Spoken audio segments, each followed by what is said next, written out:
It's gray outside. It's because it's raining. It's been raining all day. It rained when I woke up, and it rained when I went to bed, and it was raining still. And it's days like this, and it's times like this where I think back to, man, I remember my old job, and I am so fucking happy that I am not there, because holy shit, that rain would be biked through. And I'm so fucking glad I quit. When I see that rain outside, it makes me be like, oh, what a great decision. What a fantastic decision that I've made for my own sanity. What a fantastic decision. What's happening? Oh, so I'll tell you what's happening. I was really tired and I want to go to sleep. So I'm going to stream early to get it out of the fucking way. So I get to go to sleep earlier. It's my excuse. Now, and I admit, I'm gonna be honest here because I'm always honest. Sheep03 is an honest guy. I did bring this upon myself. This was entirely self-imposed. I wanted to wake up really early so I could watch an esports event. And I'm gonna continue to wake up really early to watch esports events. And I'm gonna continue to be tired. It's gonna be great. Hopefully, I'm retooling my sleep schedule so I can, because these goddamn Koreans, and I'll say that, these goddamn Koreans, I'll say that they are up at ridiculous hours. I understand at time zones, but they're up at ridiculous hours, at like 1 o'clock in the morning, hosting goddamn esports events, and I'm just trying to watch. As a God-fearing American, what am I supposed to do about this? So I have to capitulate to their demands, and I will capitulate to their demands. Unfortunately, tragically, even. So, God-fearing. I should drink a beer. I should not. I'm too tired for a beer. I might get fucked up. It's a really good beer, though. I have one more beer, and I really like that. I had 2 of those beers, and well, not today, but like I had one beer on Saturday and another beer on Sunday. It was the same beer, and they were really good beers. And I'm like, I have one more left. And I'm like, I don't know if I want to waste that beer this early. But it was a fantastical beer.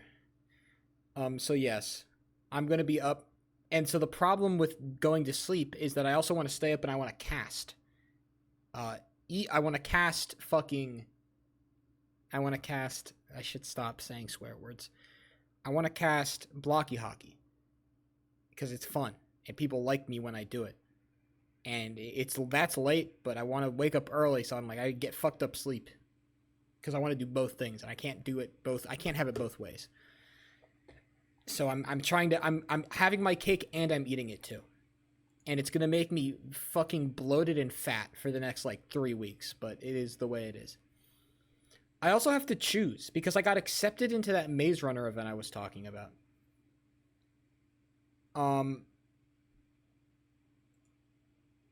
They say that apparently the Poseidon Glade is full. Apparently, okay, never mind. I don't get a choice. I was going to choose the Hades Glade anyway, but apparently everybody wanted to join the... There's 2 glades that I got to choose from because I didn't get it into the content glade because they fucking hate me. Alright, I'm in the Hades Glade. I'm fatphobic too. I've been fatphobic, I think, for a little bit now. People talk about how they're into fat chicks. I'm not. It's like this popular thing. It's like people are like, I'm into fat women. Not me. You guys can have all of them. All for y'all. Not for me. I'm good.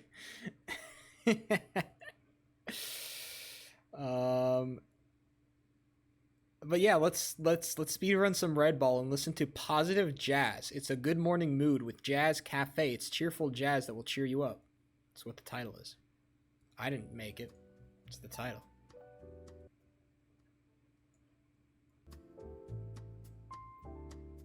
Okay. This is kind of the vibes I'm going for with this stream. I think that this is about correct. That is not the right screen. This is the right screen, though. Look, my face is so much smaller. That's why it's the right stream. Halloween is coming. It is coming. That's so true and real and true and real. What are we gonna do for Halloween? I mean, I'm gonna play a horror game, but like, what else should I be doing for Halloween? Best time of year? As a child, when I was born at a very young age. No. I was never the biggest fan of the Hallows Eve. I think especially once I stopped being a child, I think Halloween got like exponentially worse for me. The problem with Halloween is that I never got a break from school for Halloween. And so when Halloween wasn't on a Friday or a Saturday, it sucked dick because I'd have to wake up and go to school the next day, and so I couldn't stay up late and like, I don't know, hunt for candy and shit. The next day at school I'd be tired. I still don't know why they would why isn't there a day off of Halloween? Like, the whole point of Halloween is to stay up late. Can we not have a day off? Like, I mean, we get days off for Thanksgiving. We get them for Christmas. But Halloween, just because it's the kids' holiday, the kids have to suffer. I don't mess with that. The kids have to suffer on Halloween. Because the parents don't care about Halloween, and so the jobs don't want to give them a day off of work. But they should give them a day off of work. So then they can go home and take care of the kids. But they don't want to do that, so then the kids get fucked as a result. I think it's messed up. I think it's messed up. Do a cosplay? The problem is I don't want to do some like half-assed cosplay.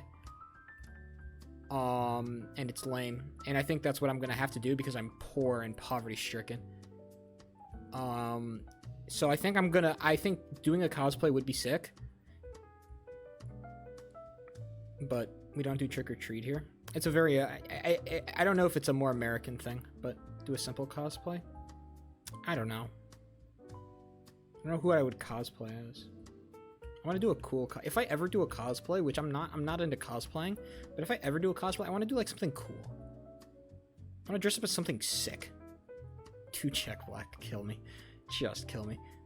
No, again, it just, I don't, like, I am one, and it's like, I'm always one for, like, I like to go big or I like to go home with most of everything I do, and I think you've seen this, or at least you know this for the most part. Shibo 3 is very much a go big or go home, put 100% in or put 0% in. I do not like being, half in, half out with a lot of stuff. And I think cosplay is, I want to be the same way if I ever touch cosplay. I don't imagine I will, for at least a while. If I ever decide to touch cosplay, I want to be 100% in. I want to, like, commit to making some sick costume. Or to making, or, like, dressing up as, or being a part of, like, doing something cool. Not something lame. And if I do something cool, and it ends up flopping, and it ends up being super lame, well, guess what? It's like half the I've done, okay? You understand, I've lived that life. I've put 100% in and got 0% out. And that happens. But at least to put 100% in. At least you can say that. At least you can say that. Cosplay is an anime girl for me. I don't have the... My cleavage would not be attractive.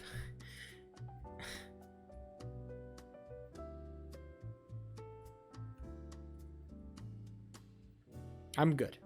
I'm okay. I cannot... wearing a fucking V-neck is like the lowest I can go. Or else you start getting into like chest hair territory, and unfortunately, like, it's just not it. It's just not it. It's just not it. Be a furry? Being a furry is like so much more expensive. What if, do you mean a shortcut? That's like a long cut. Do you know how rich furries are? Do you know how rich, like, the average furry is? Do you know how expensive those costumes are? They are not cheap, bro. Bro, furries are so fucking rich. They're disgustingly wealthy individuals. It's crazy. Furries got fucking buku bucks, bro.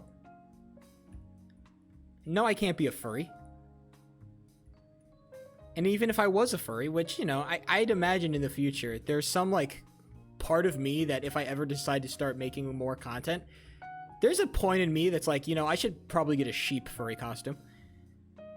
I feel like that plays as content, that plays as a video, as a one-off thing. I like to sometimes imagine myself as like a big content creator that does making content full time, and just imagining like, damn, what crazy shit could I do to get viewers or like make a YouTube video or do a stream. And for me, it's like, yeah, I'll just become a furry for a day. Go to a furry convention. Fuck it. Go to a furry convention with a camera. You know, hey, we ball.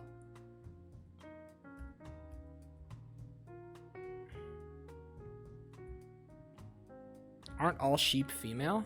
I think yeah, right? Because the males are the ewes or rams. Are all sheep female? No, not all sheep are female. Sheep are both male and female. An adult female is called a ewe, and an adult male is called a ram. Oh, baby, it's a different term. Sheep are not all females. Those are ewes. I believe that's how you pronounce it. Yeah, ewe. They're ewes, bitch. It's not you 003. It's me 003. Get with it. It's canon. We win, baby. What can I say? Sheep beating the transgender allegations one more time.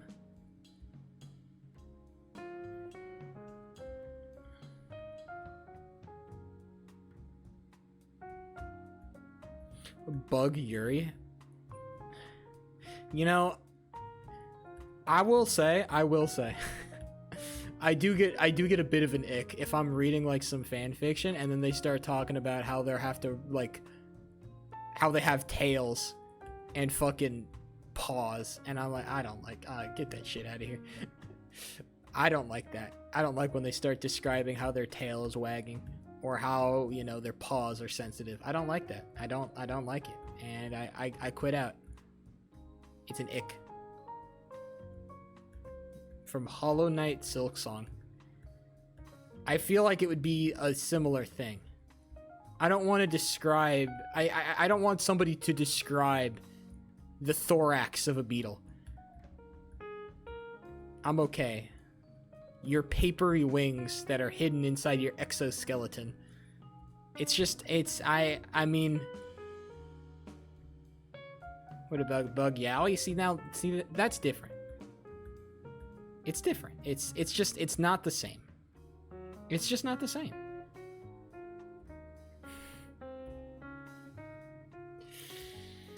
Obviously, I'm joking. I love women.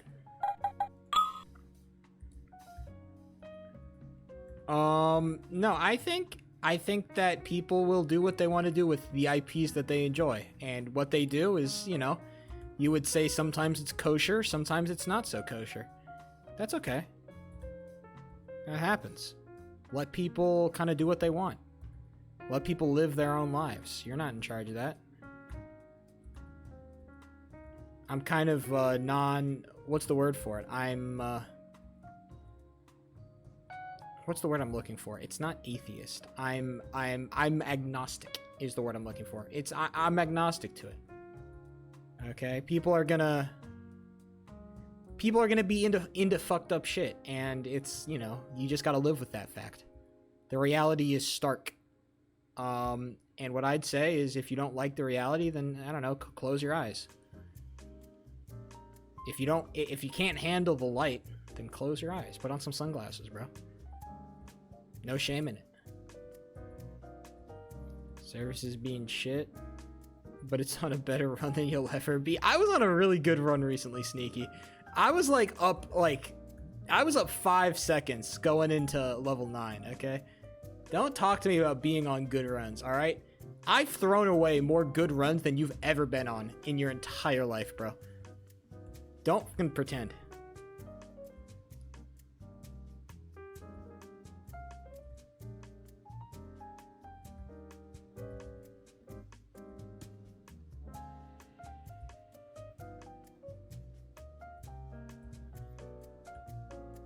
I hate periods. Oh yeah, that's not a Brazilian meme. That's the performative male, I believe, is what you're referring to.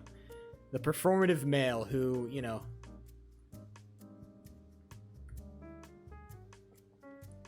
wasn't if but never when. Bitch, don't you bring that arcane knowledge up to me. I was not there when it was created, but I know of it. I know of the arcane knowledge. Do not bring that up to me. It is when. It is when. Alright? It is when, because unlike fucking Gojo, or unlike, who's the original Potential Man? Unlike Gojo, I'm not gonna end up, this anime does not end with me being sliced in half. Okay, bitch? Unlike Gojo, I'm not dead at the end of this shit. Alright? So don't Potential Man me.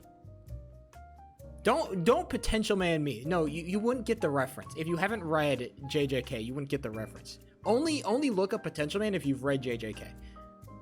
If you haven't read JJK, it's not gonna make sense. Also, it's a very old meme, because you would have to be in the JJK fandom when that shit came out to really understand it. I was not there, but I had enough. Isn't that streamer? No. JJK is also JJK is a streamer person, but it's also a manga or an anime, whichever way you consume it. It's called Jujutsu Kaisen. People shorten it to JJK, but it's Jujutsu Kaisen, and it's a very popular manga / anime, and basically the meme of Potential Man is basically referring to one of the characters. Basically, everybody was talking about how great this character or how powerful this character could be in theory, but they never were that powerful. And so that image, that the Potential Man, was basically a way to slander that character, saying, oh, everybody's talking about how great this character could be, but they never are. So it was a huge, it was a diabolical truth nuke on the community, saying this character's fucking washed. It sucks.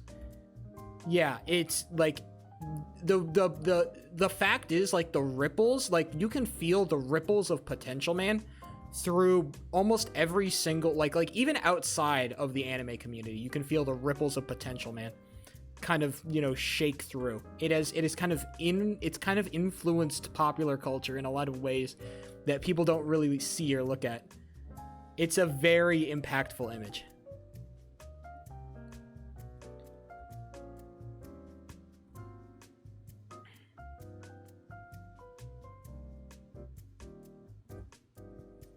It's one of the, I feel like I would argue it's one of the first real slanderous pieces where you are intentionally trying to talk shit. It is slander. You're trying to talk someone down. I think it was you could argue that, the birth of Potential Man was really where the modern age of hating came from. I think if you walked back a lot of the ways that we hate, kind of as we've turned hating into this sporting event, into this kind of spectator thing, where hating and rage baiting is some goal to aspire to. I think you could argue that Potential Man plays a part in that evolution of the way we've seen hating over the years. Hating has become, less and less of this, kind of toxic, this funny toxic gamer thing. It's become less of this toxic thing and more of a hating is good. Hating has become has become more and more of a positive. I think it's, you could argue that the birth of, as the internet has grown, hating is based. Yeah, 100% hating is based. But I think it's about how you hate. Now, but that's me being the smart, smart, intelligent sheep. Dumb, clickbait sheep would say all hating is based. But smart, intelligent sheep says, it depends how you hate. Not all hating is good hate. If your hating is funny, most of the time it's good hate. Most of the time it's good hate. I only hate yourself, but normally it's not funny when you hate yourself. You don't laugh in the mirror when you think I'm such an ugly fat whale when you look at yourself in the mirror and you think I'm such an ugly fat whale. It's not a good hate. You're not laughing at the end of that shit. It's not, it's not positive. All right. I've had body problem issues. All right. Body image issues. I've had them. Not anymore. I'm sick now. All right. I'm fucking ripped. Not ripped. I'm pretty strong. I've been revamping my my gym routine recently. Again. after I revamped it for like another time. But I've revamped it after like another 3 months because I kind of go through like a revamp of my gym routine. It's not really a big revamp though. It's just me focusing on different aspects of my workout. No longer is Sheep03 going to... No longer is Sheep going to do... I'm not here for the reps no more. I feel like I've been baited by a lot of like popular gym culture into being like into going for reps and numbers and failure, and it means that I'm doing these very fast and jerky repetitions. And I think it really happened last Friday when I was trying to do leg day, and I got the most diabolical leg cramp, and I couldn't do it because my leg cramp, it hurt so fucking bad. And I've been feeling that exact leg cramp for a while. Whenever I'd work my leg too hard, I would get that exact cramp. And I got it today, even a little bit. So I'm going to have to revamp that because it's actually become like a huge problem where one of my legs will just like, it'll start hurting really bad if I start doing certain movements. And I'm like, okay, I probably either have some kind of tear or something's bad there. The problem is I haven't been stretching enough and I haven't been warming up enough. And I know that. And I'm going to be like, okay, so we're revamping. Sheep03 is doing more stretches. He's going to do more warm-ups in the gym, and he's also going to do slower, intentional movements. Slower, intentional. And it means I'm going to be lifting less weight. It means I'm going to be doing less reps, but it means I'm going to be getting a better workout. I'm going to be getting a safer workout because it's slow and it's intentional. Okay? It's no longer... It's like that. That's how we're working it, okay? Slow and intentional. That's how we're going to do our lifts. That's how we're going to do our workout. No longer are we doing fast, loose. How we feeling about Pokemon getting their 5 years of games leaked? That happened like a while ago, bro. You are lost in the sauce, Nikki. That happened like so long ago.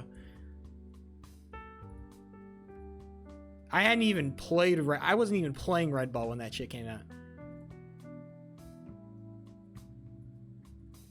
And he's going to see a doctor. I should see a doctor at some point. I do have medical insurance. I could go see a primary care provider to get a checkup. Maybe I should do that. You know, I've been thinking about it more and more. Mostly because of the whole, like, dad getting cancer stuff. It kind of puts the fear of God in you, you know?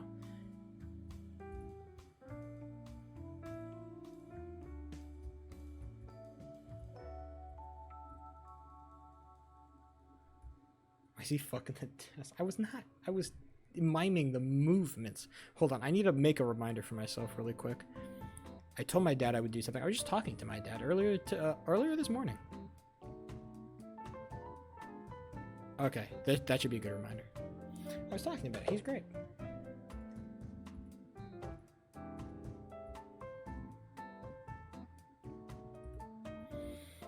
Shout out to my father. He's doing good. I'm surprised. Whenever I talk to him, he's so lively. And I'm like, you are not that guy. I know you're not that guy. Don't pretend like you are, you know... I guess it's a lot easier to pretend like everything's hunky-dory when like you're the one dying, I guess. I think it's a lot easier to do the whole dying part of dying than I have to live with your death on my mind, right? And it especially sucks because I know my dad. I know he's super chilling. He is so like, he's not like concerned about like accomplishments or like I didn't get to do this or I didn't get to do this. He doesn't fucking care, bro.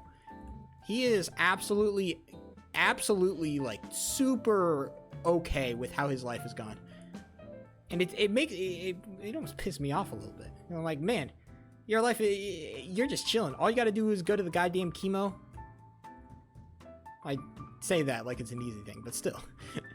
I'm sitting out here fucking like crying and shit, and he's like, yeah. I'm fucked up, man. I'm on 6 years of delay bear. Delay bear? What? What is this? Delay bear? Delay beer? Delay...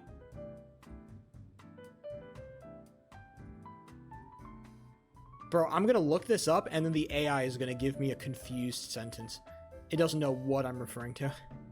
When the Google, when you look something up and the Google AI is confused, that's how you know you messed up.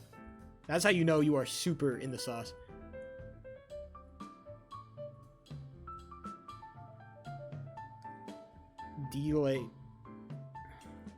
Delay bear. I am so...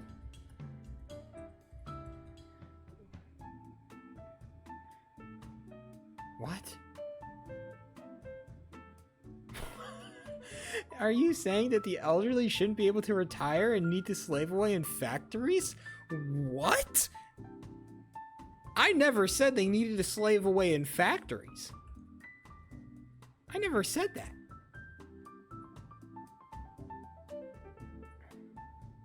When did I say that? Oh, I see. Your lack of comma fucked me up, Sneaky. I hope you know that.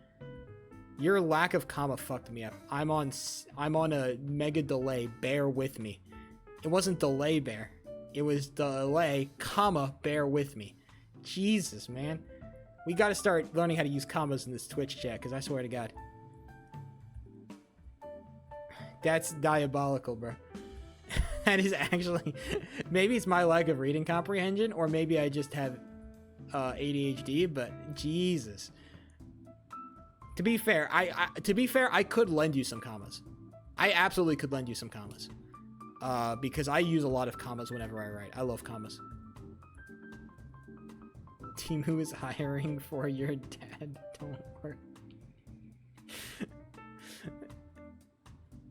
What the fuck? Oh boy.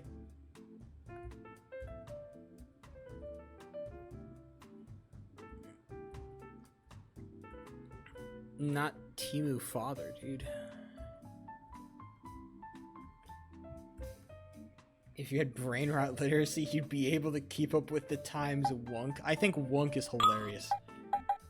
Because I know, I believe, and this is using social deduction because Sheepo3 is a master of code switching.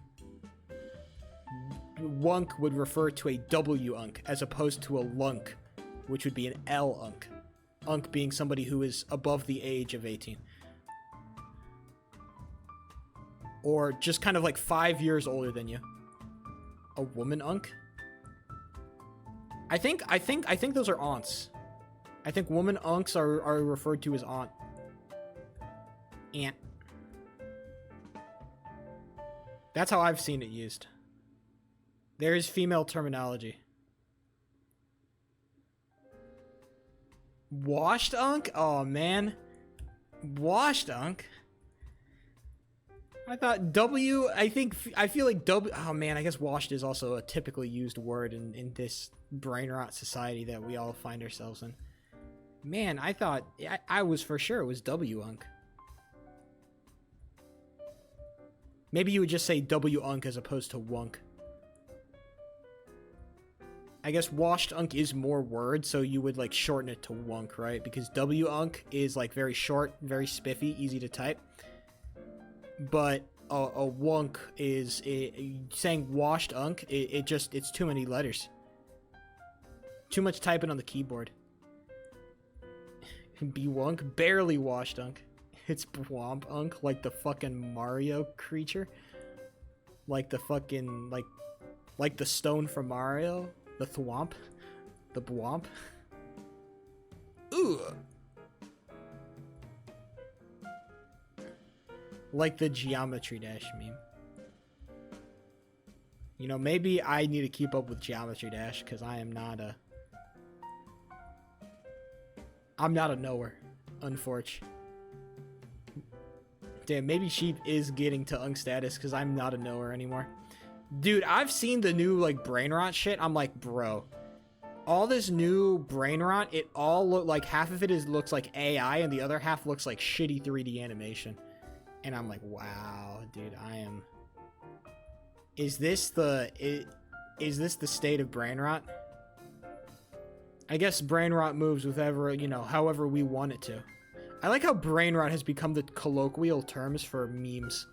We used to call them memes, but now it's brain rot. Brain rot is the new Memes used to be what brain rot was, but now we use brain rot instead of memes. I think it's more accurate, honestly. I prefer the term brain rot over memes. I think the problem with memes is that it became too culturally relevant. When you had people on the goddamn news using the word meme, that's when it became like, okay, it's cooked. We just gotta give it up, right? I think brain rot is like the new slang.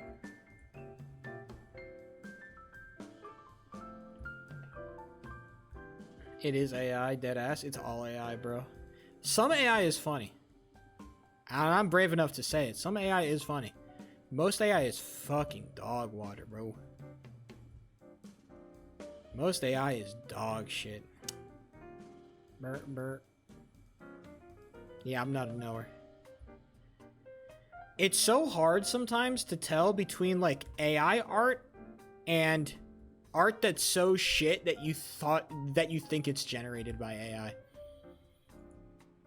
And I think that there's a relevant difference to make between those two things, but now it's become impossible. Because at least when the art is shit, but it wasn't made by AI, at least like you know that there was effort. Somebody had to put in tangible effort to make this thing. No matter how shit it was. And it's not so shit that it stands out. It's just not, it's so shit that it blends in. And that's the worst kind of shit. It's the worst kind of terrible. You make art so bad that it's unremarkable. And it's like, man, somebody tried. And that sucks. There's no effort in AI. And I think that it's kind of, I feel like it's taking away from the beautiful mundanity of terrible art. People are pumping out mundane art pieces after mundane. It's like a constant flood of mundane nonsense. And we dilute like what really makes like the mundane, and that sucks, dude. I hate that. It's the worst. Feels like it's sad. We're losing, really bad artists. Brr brr patapim, il mio cappello è pieno di slim. Nel bosco fitto e misterioso. Viveva. Yeah, you fuckers in goddamn... You fuckers in Brazil are into some weird shit. I don't know what to tell you. This is some... What the hell? This is not... It's like an ent. It's the whole world. I have not seen this a single fucking time. I have scrolled through my my God-fearing American TikTok page. God-fearing. Bless the Lord. It's because you're an unk? That's crazy. Is this what the children are? Oh my God. Oh my. The children will never be able to experience true dog shit. And that's sad. Oh man. I'm just realizing they're never going to be able to experience it because their minds will be so broken with unremarkable mid that when they truly get to experience awfulness, they won't be able to point it out because their standards are so low. No, dude, it's the kids that we got to worry about, man. I've been through it. It's the kids, bro. It's the kids. Man, oh man, the true, like the pure experience of watching or looking or playing something that is so bad. It's so awful. It's such a it's a tone setter. It lets you categorize art. And I think this is so important. The way that like art, the things that you see when you are young informs how you perceive things as you grow up. And that's a continuous process. Every single piece of art, every single thing that you experience informs what you experience next. The first music that you listened to informed your tastes, and then those tastes informed the way that you perceived other types of music. And it's the same way with art. It's the same way with all art. And we are exposing our kids to... Not saying that I was experiencing like peak or anything as a kid, because I think that's a very like huge fallacy that we fall into, the fallacy of nostalgia. But I think because all this art that I'm looking at is so mundane and nonsensical and boring and without joy or true effort put into it, that, oh man, I know, but MLG was bad. It was so bad, but there was passion behind the awfulness. You could tell that there was a person that made that. There was a person that made it. It was so bad, but a person made it. And there was the feeling is different. The experience is different. You're looking at something that somebody didn't make. Nobody made that. Nobody put real blood, sweat, and fucking tears into something. And they released it and they said this is gonna do great, and then it wasn't great. Have you man, there is a different sensation when you know that you are experiencing something that somebody put blood, sweat, and tears into making, saying this is gonna be great, and then it wasn't. Oh man. Maybe I will let my nostalgia cloud me for this one time, because this is crazy to me. God, true terrible art will never be the same. True awful experience, like true brain rot. AI has ruined brain rot. It has. Let me go ask for a Grok and opinion real, actually. Based. No. Yeah. It's just I'm going through a bit of an old head crisis right now. Please bear with me. The kids, man, the kids. You gotta think about the kids, man. What in the hell was that? Boxes. Tragic. Either way. Moving on. AI memes aside. Maybe it's just me. I don't know if like you guys have the same like kind of revulsion to AI that I have. Like kind of like this innate like, I don't know if, because I feel like maybe I don't know if I'm crazy, but whenever like, it's not that I hate AI art. It's just that I feel like some type of like immediately I'm distasteful and distrustful of it. I just immediately start off hating it. I am very biased when it comes to like AI stuff. I just immediately start by hating it. And if like, sometimes it might turn it around, sometimes it might change my mind. Like there's some like really funny AI stuff with that Sora thing that they've been using, you know, the new GPT thing. When I see like MLK making crazy speeches and shit with AI, I think that's funny, man. That is funny. That is funny. But that's because it's convinced me, and it's because it was funny, and not because, you know, I started off, you know, being ambivalent to it. I think that people who start off being, I don't think ambivalent is the correct word, but like people who are, you know, takes hella energy. Yeah, I think that's a personal, but I think for me it's a lot more of like for me it's much more of a like moral thing for like AI. I think it just hits it hits me a lot harder as like, maybe not somebody who's directly impacted, because I don't make money off my fucking art that I make. I make art, I don't make money off it. It doesn't matter. But it does like I know what it takes to like, I've been through that, you know, to spend a whole night, like, and you know, I've been on stream, like, dude, I remember in college, I've talked about this story a million times, I'll tell it a million more. I'm in college and I'm doing work. I am working on a project, and I turn on my stream and I keep working on that video project, and it's for class, it's for school, but I care about it so much and I want to make it good so bad that I work on it so hard, and it comes out and I look back on that project that I make and I'm like, it was okay. It was mid. And it was mid. It was fucking mid. I made mid, but I worked so hard on making it mid. And I think there's something to be said about the effort that it takes. And when you actually like feel that, you go through that, and you intentionally put yourself like this is not like a project that's this isn't like a project that you procrastinated on, but you don't want to do, but you have to do, and so you have to stay up late to do it. You have to pull like an all-nighter. No, I pulled an all-nighter intentionally because I wanted to make it that good. I could have submitted a shitty version. I would have gotten a grade that reflected that. It would have been fine. It wouldn't have mattered, but I don't care. Scraping art is bad. Oh yeah, that, like, again, like, whole other can of ethical concerns. But even aside from the scraping of art, the lack of, you know, humanity, I think, is what kills it for me. But yeah, scraping art, definitely immoral. probably illegal, but nobody really wants to touch it because right now we're still on the AI is the future train, and AI is propping up the stock market. And you know what happens when AI props up all the rich people's assets? It means that it gets to stick around for a little bit longer. And, you know, hey. As long as the rich people get to be rich for a little bit longer, then, you know, it stays. No matter what we want, you know. I think if most people voted, I think a lot of people would vote to just ban, straight up ban AI. A lot of people would just straight up like kick it, say no more AI.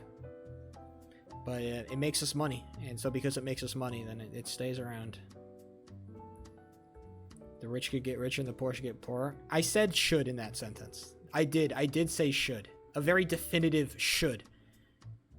I was saying it as a moral compulsion. AI should stay around. The rich should get richer. The poor should be poor. 95% of people. But what is better, right?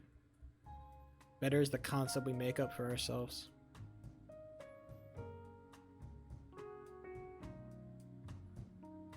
My video, that video that I made that I called mid, has probably had a much less has had much less staying power and a much lower impact on people than most AI, or I don't want to say most because most is crazy, but some of the very popular AI. I think that AI has left a bigger impact on people than my art did. That I called mid. So how do you categorize what better is? Views certainly isn't it, but it doesn't matter. Views, right? It's like what? But porn and self-checkout would ban it.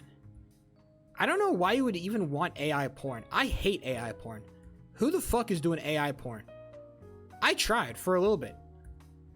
There's like a moment where I'm like, oh, I wonder about these like AI porn image generation. Let's check it out. Let's see what's happening.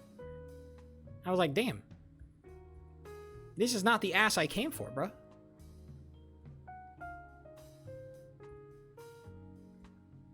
All right, if I'm looking for some artistic merit, I want to see some artistic NSFW, bro. Cause that stuff it looks way better. The AI stuff looks bland, bro. The AI porn stuff looks bland and boring as hell, man. I got bored of that stuff in like a day. I saw it, I'm like, oh, that's pretty cool. Then I saw the next one, it's like, oh, it kind of looks like the next one. It's like, it's all the same, bro. You gotta get some, like, you gotta, you know, a real artist. Talking about AI porn. Well, I mean, it's, unfortunately, with many things, porn is the early adopter of most new technologies. Why do you think VR had the big jump that it did? Like, you guys remember back in like 2018, 2019, when everybody was talking about VR like it was the future? You know why people were talking about VR like it was the future? I'll tell you exactly why. I'm not going to tell you exactly why. In fact, I'll let you guess. I'll let you guess exactly why.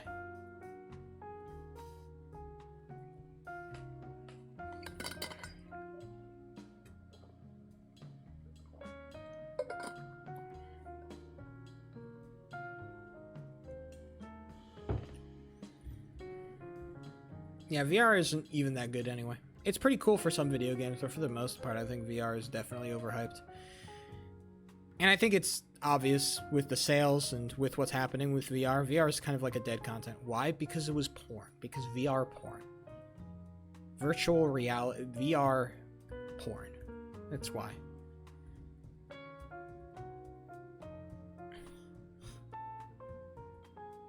What do you think? You think I was just talking about... Do you think I just brought the topic from porn to VR for no reason? You thought there was no connection between those two things? You thought I was like, damn, VR so bad? No. VR was not fumbled. There was no fumbling of VR. This is a lie. VR was never going to be that useful anyway. Who the hell watches porn in VR? The actual gooners. The people who are actually gooners. Not like the fake gooners like you people are. Not like we are. We are fake gooners. The real gooners. The real people who are actual menaces to society. Those are the people that watch porn in VR. Not even a gooner. We are fake, bro. There were 0 devs on it? No, it was not. It was never going to be good because there was no money in it, Sneaky. That's the problem. It was never going to be good because the money wasn't there. Dude, are you kidding me? VR was like was poverty. It was poverty zone. You want to make a VR game, bro? That shit is poverty zone. Nobody gave a shit about VR. Nobody gave money to it either. And there's a reason, because it wasn't going to make any money. Oh my god. It was good when it was early because people didn't have an expectation of making money. It was like, hey, you know, ever heard of return on investment? That's why most things are good off rip. Because people throw in a bunch of money, investors throw in a bunch of money thinking they're going to make a huge return on investment. And then this firm with all this money is incentivized to make good stuff. And then they make good stuff. But with VR, it wasn't even that they were making good stuff and people were like coming for the good stuff and left when it started getting bad because they realized they had to start making money like Uber or Lyft. No. It started off making good stuff and people weren't coming. It didn't matter how good the stuff was. People weren't coming. Because VR is like there's 2 purposes for a VR headset. There are exactly 2 reasons why you would buy a VR headset, and none of them are all that profitable. None of them were all that profitable. People were acting like VR was like the next generation of gaming. What are the reasons? Gaming and porn. I said one, you can guess the other. Those are the 2 reasons why you would use VR. It's gaming and porn. Yeah. And that's fine. It's whatever. But yeah, VR was never going to be profitable. VR was never going to be like the next big thing. The reason why gaming developed on PCs and computers is because everybody had a PC and computer back in the day, bro. When the internet was like first getting like kicking off, dude, that stuff went everywhere. When gaming and PCs were getting into people's homes and workplaces and people had to start using the computer for like work and stuff, man, of course gaming would like go there. Of course entertainment would find a way onto those machines. Everybody had one. That's why it's so easy to convince people to like make a PC game. Because everybody has a PC. Everybody has a computer. So widespread. Of course gaming is going to be the natural, result of that. Bought that shit for Beat Saber and dropped it when it got boring. Exactly, yeah. There are some I've played a VR game. It was really fun. I played Super Hot in VR when I was over my friend's house, and that was super fun, man. But it's like, I'm not gonna this is not like a daily thing. I'm not gonna load up I'm not coming home from work and being like, load up the VR headset. No. You kidding me? Hell no. Lol, TZ. But yeah, VR definitely. I probably should have seen it sooner, but I honestly didn't care enough. But yeah, VR was never going to be like a thing. It looked cool, but I think, yeah, definitely a limited time feature. AI is not that, unfortunately. AI is not a limited time feature that's going to die off after a couple years. Unfortunately. We are stuck with AI for a while because AI has become useful. It has made itself actually useful in the business of making money, and that is tragic. However, I don't think AI really progresses past, I think I've said this for a while, I don't think AI really progresses past this point. Videos are still generally unrealistic enough in most circumstances that you can kind of tell when something's AI versus when something's not AI, for the most part. There are still instances where it becomes difficult, but I think generally you can get a sense of what's AI, what's not AI. And I don't think it really progresses past that point. I don't think we're going to get videos that are, photorealistic. That's not going to happen. Because at some point the AI money press is going to run out of money to make better AIs. And people are going to run out of money to buy all the energy that it takes to run an AI thing. Because right now, it is running on hopes and dreams right now. AI is running on hopes and dreams, okay? Respectfully, AI is running on hopes and dreams.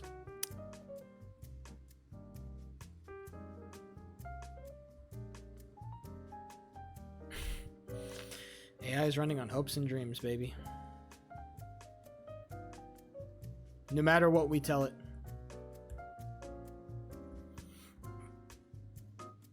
I don't have AI art yet.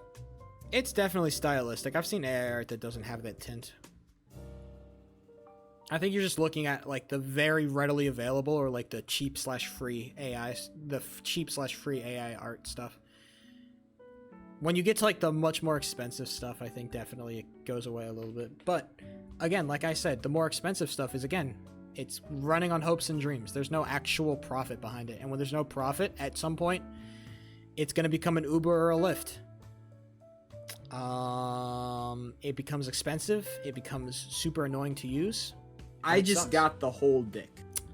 And I foresee that is the future, I think, of AI in the next, you know, I would argue five or so years. I think that's where it ends up. It doesn't develop as fast as we thought it would, and then investors get bored or they get angry, and then, yeah, there's no more money. So, hey, business goes on. Boss Twan, what's up? You were talking to me in DMs. Don't think I forgot. Shout out. It was good talking to you, brother. This guy's a real party gamer, by the way. That was like the first time I heard about party games in like a hot minute, bro. That shit was crazy. Boss Twan hopped in my DMs talking about some party game stuff, and he's like, yeah, I got 4K wins on the leaderboard, and I'm like, I instantly had 10x more respect for him. It was crazy. It was like instantly, I'm like, okay, this guy, you know, because normally like ever since that goddamn Schmood video, I get like enough random people DMing me that I'm like, okay, it's whatever. But when he DM'd me and he's like, yo, check out the party games wins, and he had the screenshots too, I'm like, okay. I like this guy 10x more. So yeah, he was very cool. Shout out Boss Twan. It was good talking to you, man. Party games. What a past life. What a past life, huh? I'm never gonna leave that Discord server until it like shuts down. It's hilarious. Yeah, the event that I'm in, let's see.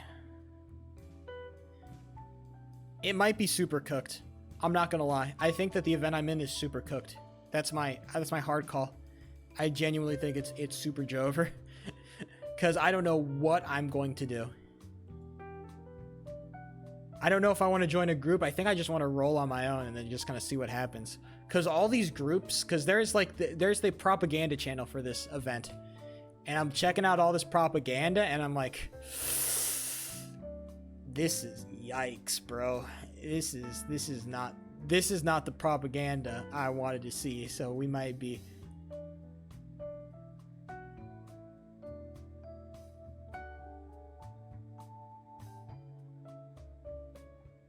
What is this? Welcome, weary traveler. We accept all into our dark hearth, from skillful fighters to expert builders to merely those without any specific talent seeking a place of belonging and hope in this forsaken, cruel maze. Humanity is not alone. Battling against a cruel and indifferent universe, my friends. Rather, the universe loves and wants us to ascend. God created and endowed us with free will, and through those other gods we shall explore our fullest potential. Through the will of our beautiful masters of Khorne, Sinik, Nurgle, Slaanesh, Morgrath, and the primordial darkness itself, we shall be liberated from our cosmological shackles and become glorious beyond measure. We will be located in the Rabbit's Thread Adventuring Guild. That shit was written by AI. Or at least it was partially written by AI. I don't believe it. I don't believe a human being wrote that. I believe that was partially AI.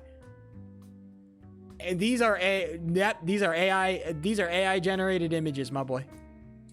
These gotta be AI generated. I don't believe it. These fuck ass. Yeah, I don't know about that one, boss. What is this? The Diddy Squad? Oh boy. Alright. So it's either I get to join the goddamn God Coalition or the Diddy Squad. It's so cooked. Rabbit's Thread Guild. What is this? This looks a little bit more my speed. Alright, I'm just gonna ball out on my own, I think. We'll see what happens.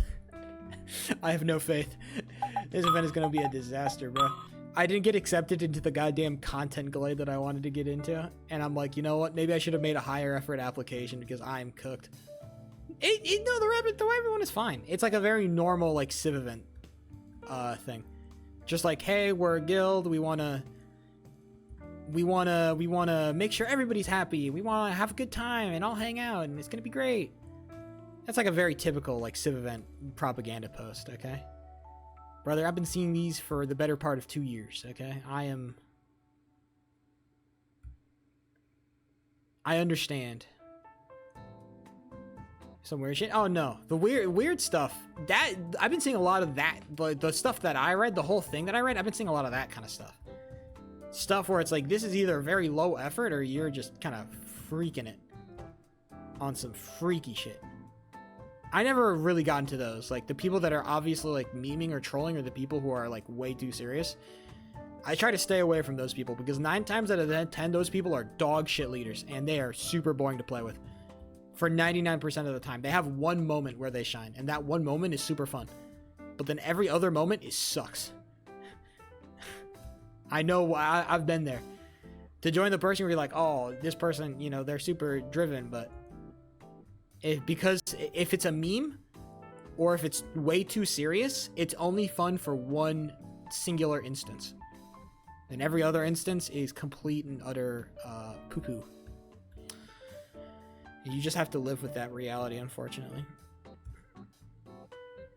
I've seen the waves. I haven't seen as many waves as other people. I'm sure some people would have different takes on this, but I am somebody who has strong takes on stuff and I like to share them. So I will, god damn it. I might be the only person with takes because I'm the only one who shares them. So I am the only man with takes.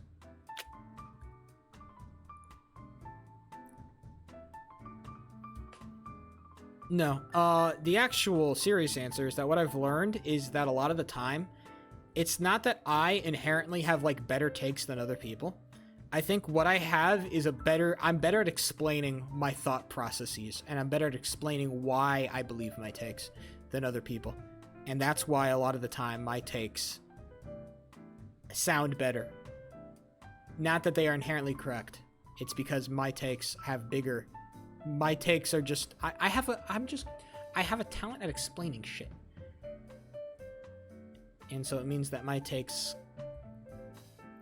I can get high on my own supply a lot faster.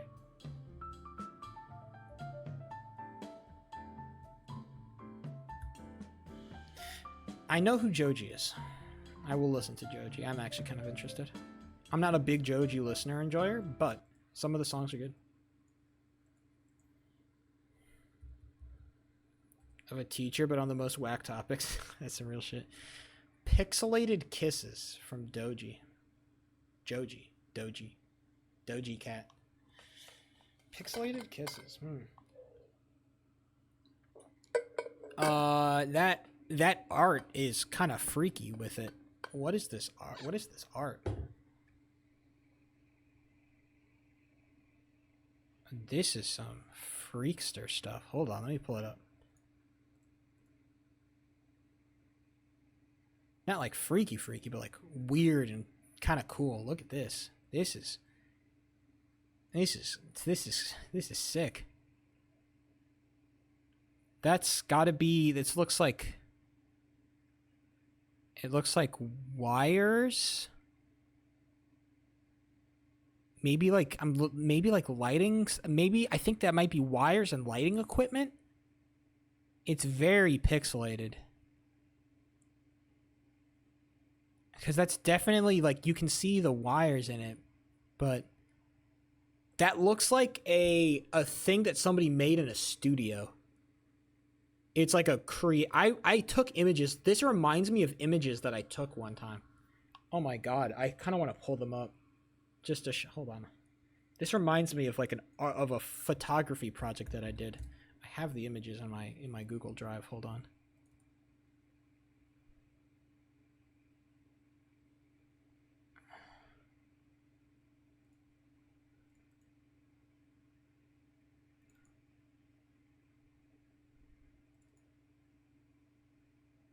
No, I think it was this one. No. Oh, no, it was not that class. Hold on.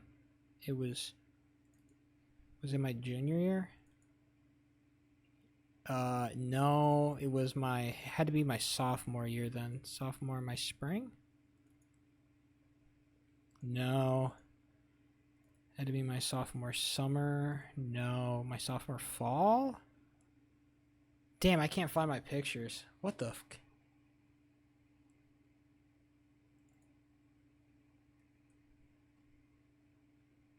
Damn, I can't find my stuff, bro. Oh, I gotta organize my drive better because I'm lost.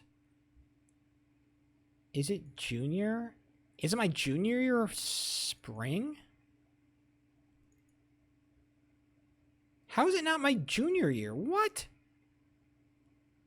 Show us your Google Drive. I have it organized. I'll pull it. Hold on, I'll show you. Look at my organization. I've got all, this is all the stuff that I have. Spring. Is it this art? No, this is video stuff. Is it? It can't be senior year. Maybe not junior year. I took a summer class. Freshman spring maybe? Or was I still on? Yeah, I was still on economics in freshman year. Let's go sophomore year fall. Did I have an art class? No. Let's try spring. Let's try this art class. Again, that's just the same thing that I was looking at. Okay. Let's try junior year fall. So this is the one photography class, but this is... Oh, here it is. Yeah, we got it. Okay, we got it. This is what I was looking for. Yeah, this is the project. Yeah. So it reminds me of this image that I took specifically. If I wish I could flip it to show you a little bit better. But yeah, this is an image I took in the studio. Hold on, let me quickly add a filter to it so I can flip it really quick. Oh, damn, I don't know if there's a rotation one. That's so annoying. All right, either way, we'll just look at it from the sideways, okay? This image, yeah. So what I did to take this image is that this is inside of a semi-professional photography studio. This is a colored background, and I just checked out a bunch of videography equipment and I laid it down in a slightly interesting pattern, and I took the image. And the point of it is it was supposed to run off the side of the screen. I wanted to run off the side of the image because I thought it looked better, and I thought it kind of gave the idea of like it keeps on going, right? So that's what the Joji image reminds me of.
The way that the sound sounds, the way that the thing sounds. Yeah, but yeah, at a rave or a club, I think like with the real speakers, that shit would be in your bones for sure. If I can hear, because like that's mid-tone bass. If I can hear it well, then that's mid-tone bass, but I'm sure that like underneath that mid-tone bass, there's like a whole bunch of like much deeper bass that you can only really listen to on like the big speakers. Like the deeper like the very deep bass that like you very much like feel as opposed to hear. That deep bass you can only really hear on the big speakers. Yeah, definitely not for me. I think the song is good. I think the rave is not for me, but the song is good. I think the instrumentation, it's simple. I think the vocals are, I mean, it's Joji. It sounds great. He's a good singer, and I think the lyrics are, this is sick. I'm really happy about this. This feels like a very like, it feels very much like Joji, but in a much more like in your face way, right? Because like of all the Joji stuff that I've listened to, this kind of falls like, it feels like it falls into a similar vein of what he's been doing, but it's been like ramped up and turned up to 11. You know what I'm saying? So yeah, I'm interested to see where that goes. Maybe I'll listen to the full album. I'm kind of interested now. That single has caught my attention. Maybe I'll when a full album comes out, I might listen to it on the way to the grocery store. We'll see how that goes. I still have to get around to listening to that full Taylor Swift album, but yeah, man. Oh, speaking of albums that I listened to recently that I've been enjoying from independent artists, Quadeca released a new album a while ago, actually. Quadeca, and it's decent. I like it. I haven't listened to it. I want to listen to it again, but it's very much in that similar kind of Joji-esque vein. If you like Joji, you'll love Quadeca. Can we play Roblox? No. You already got your one. No, but Quadeca has been making his own shit since like 2020, bro. And yeah, he's still a banger. My favorite album is still From Me to You. From Me to You, man. Damn, that shit goes crazy hard. Some of those songs from Quadeca are so sick. I still remember some of those songs. I still listen to some of the songs on From Me to You, because that album, man, that had such a couple of real bangers on it.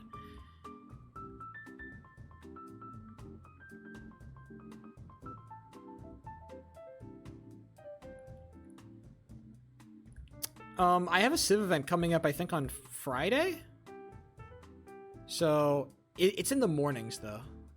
Like, I'm gonna have to be streaming for this event. I'm gonna have to start streaming at, like, an hour and a half before I usually start streaming. So, yeah. Did you apply? Yeah, I'm in. I kind of get a free in, because I'm a reoccurring character. But I'm in. I got a character. Oh, dude. Oh, man. I can't talk about... Are you in? Are you doing it? What the fuck are you even gonna do? You gotta rejoin? No, I do not. I do not have to rejoin Corallian. I'm finished with you fucks, bruh. I'm fully insane, bro. I do not got to. I'm a full psychopath, brother. It's over. I'm off my rocker, bro. I'm still a mad scientist. Yeah, I'm crazy. I'm a crazy loner. I spent 20 years by myself in the woods. Okay? I hate all society. It's fully cooked for me. All right? I'm going to go out in a blaze of fucking glory, Roses. Do you understand this? I'm going to fucking dive bomb this shit. Arlo might have competition. No, I am still Arlo. That's the thing. I'm still Arlo. Underneath the mask, it is still the same. I'm still the same man. I just get an excuse to act like an insane person and not interact with people. Not for long. No, I'm going to be dead. For now, I am the ghost of Wave. And that means, Roses, you have to pretend like you don't know who I am. You can't act like you know who I am, even if you see me, which ideally you won't. You're going to get bored of your social isolation? No. Because I'm just going to be doing the same shit I was doing last season. Roses. ain't shit gonna change. I'm gonna be walking around, getting in people's business. So I'll meet you. Hey, man, if you catch me lurking, then you can come talk. But until you catch me lurking, then we are not talking. We are not speaking. I'll unmask you. I need to be more infamous before you unmask me, okay? I need to kill somebody. I need to be a wanted criminal before I get caught. I think that's the problem. Because here's what happens, okay? Here's what happens.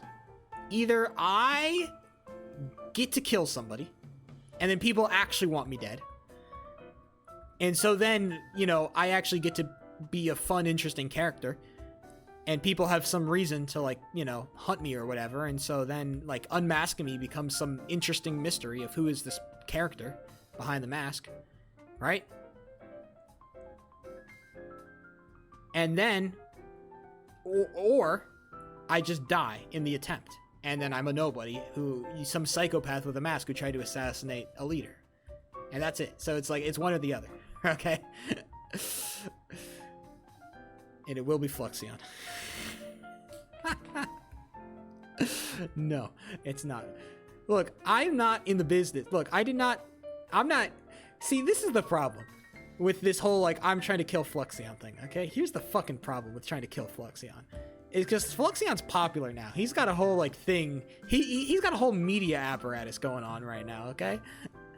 And it kind of sucks because what's going to happen is that if I actually manage to kill Fluxion in the event, okay, then it's going to be like, oh, this guy, he just wanted to kill Fluxion for the clout. Oh, siphon his viewers. Oh, steal. But I'm like, no.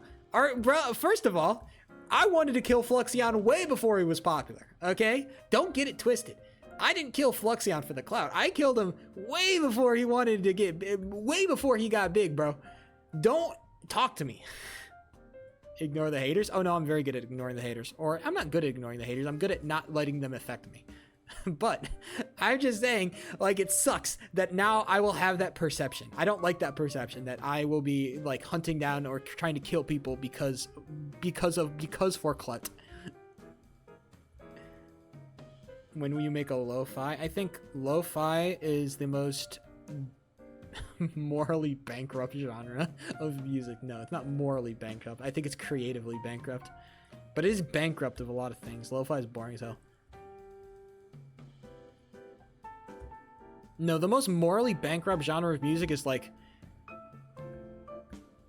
future funk. Probably. Future funk is the most morally defunct genre of music. Because because future funk just blatantly steals Japanese city pop, and it's not even a sample. You can't call it a sample.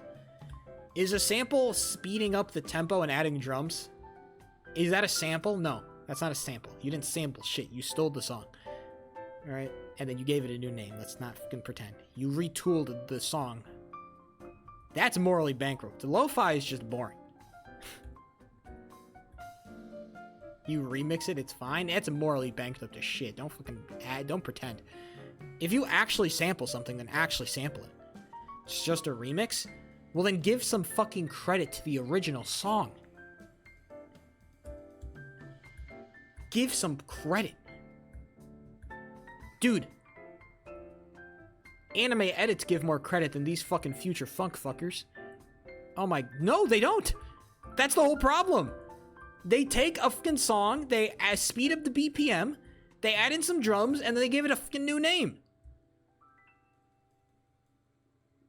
I'm telling you, this shit is crazy. And I like that genre of music. I like it.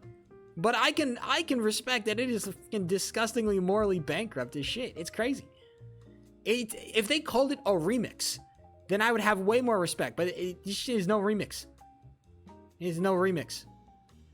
You are stealing, my boy. This is the same thing that, like, American YouTubers complain about when, like, Russian YouTubers steal their videos and just add over voice and just, like, change the voices. They're like people stealing Mr. Beast thumbnails in Russian. Okay? I can show you an example. of like a really good future funk song that just had its shit ripped hard. I think I need to find the original song first, and I don't remember the name of it. I don't care enough? Yeah, me neither. Honestly, I just want to listen to some future funk. This guy right here is the most, like, egregious. Oh.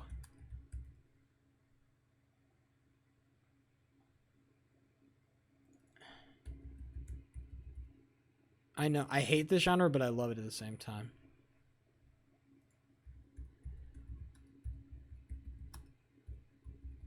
Okay, hold on. Okay. All right.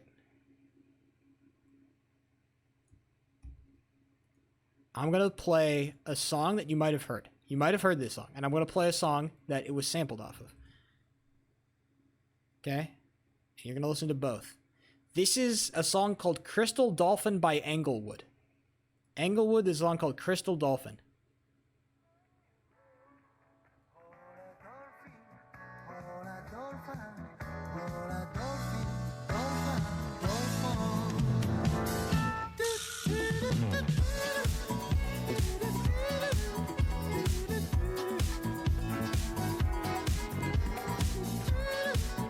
Pretty funky, right? A jam, some would say. All right. This is the song that it was sampled off of.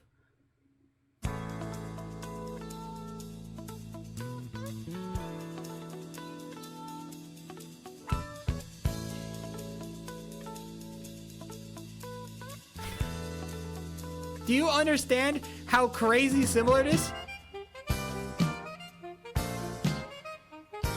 Wait until the beat kicks in.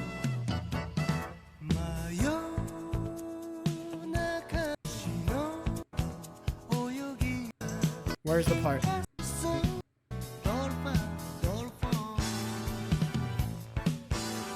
Yeah. Yeah, so it's just like this shit, like, I think both of them vibe. This hits in a kind of a different way, but it's just a straight rip. It just steals the fucking thing, bro.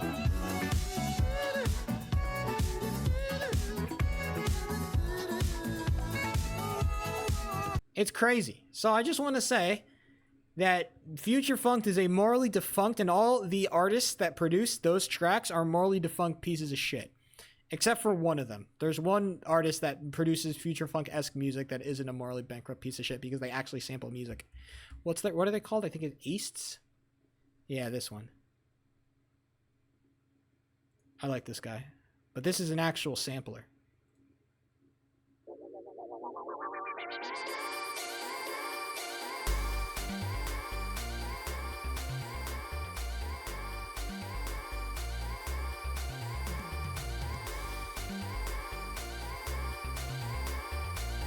Same song, but in different genres. I mean, yeah.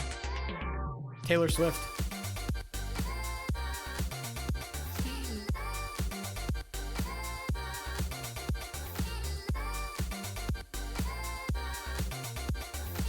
That's an actual sample right there. You can hear the sample, but it's actually sampled. It's an original song off a sample. That hits.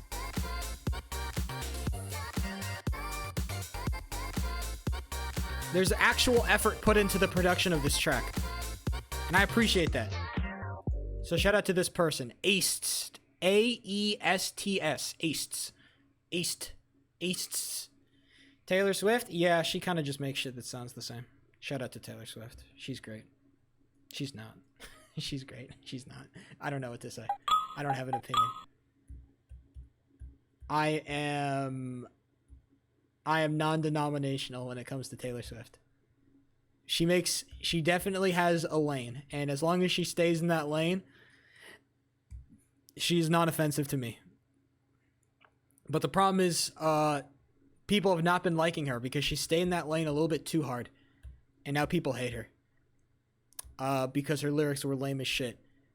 The problem with Taylor Swift is that people acted like she was some great lyricist, and maybe at one point she was. But I think I think Taylor Swift fans got too high on their own supply. I think that's what happened. I think that's why we're seeing the great Taylor Swift fallout, because I think people are realizing that Taylor Swift was never that great of a lyricist.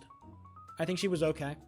She was definitely like she was pretty good at expressing some amount of emotion, especially in her early projects. Her lyrics were fun, her lyrics were neat, but it was never anything like phenomenal or deep or like all that impressive, I think, in all the Taylor Swift songs I've listened to. But also, she talks a lot about girlhood and being a girl, and that's something I don't have personal experience with, so maybe I am not the ones who should be, you know, who feel those lyrics. So maybe I'm not of a high opinion of her for that reason. But I think that people gassed her up way too hard. And I think that now we are seeing the downfall of people realizing that, oh shit, Taylor Swift wrote something that wasn't, you know...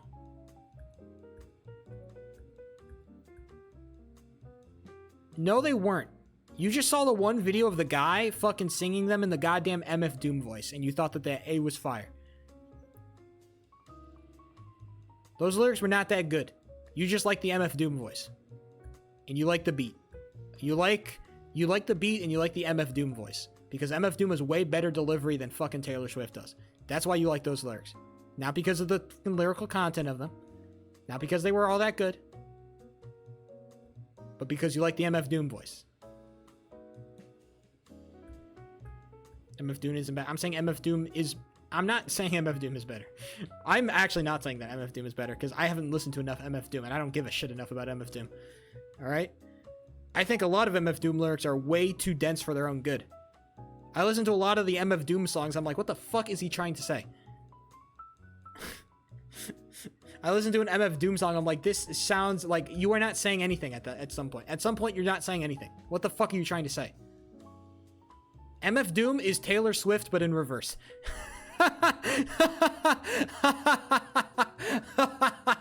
Okay, I'm gonna get killed for that on the street. I'm gonna get killed for that in the street. MF Doom is Taylor Swift for rap nerds. And that's my hot take. I think that he overcooks way too much on his lyrics.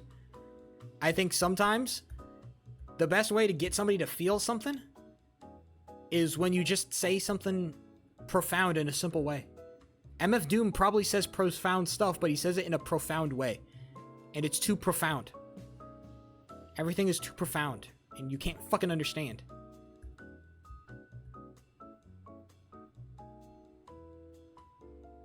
When MF Doom is writing simple shit, I think that's when MF Doom is at his best.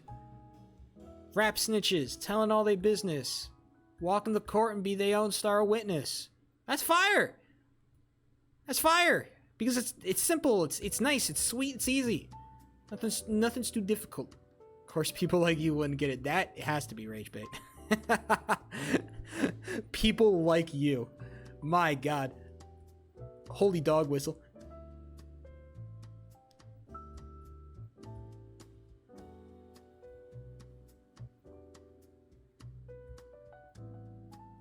I haven't listened to enough MF Doom shit, so I probably don't know that one.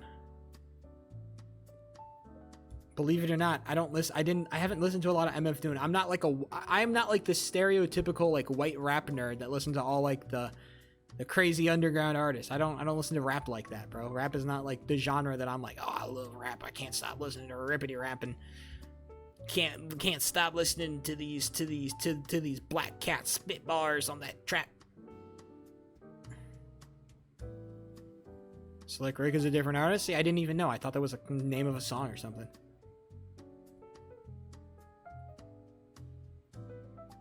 Electronic? Yeah. I did a whole tier list on goddamn NCS songs, brother. Check the YouTube channel.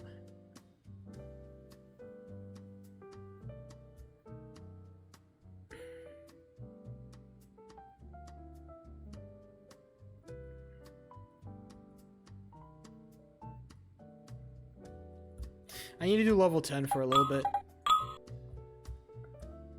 Just make sure I remember I know how to do it.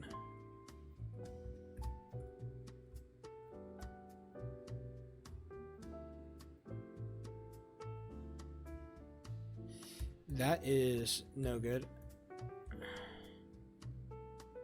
And then I do need to hit level 11 at least once. Make a Taylor Swift album tier list. The last Taylor Swift album I listened to was half of the Tortured Poets department. And I'm not gonna lie, I kind of checked out halfway through the half that I listened to. I checked out because it just sounded like Taylor Swift slop. If I could give it a name, it sounded like Taylor Swift slop. That's all it was. That's a crazy email, by the way. It was Taylor Swift slop.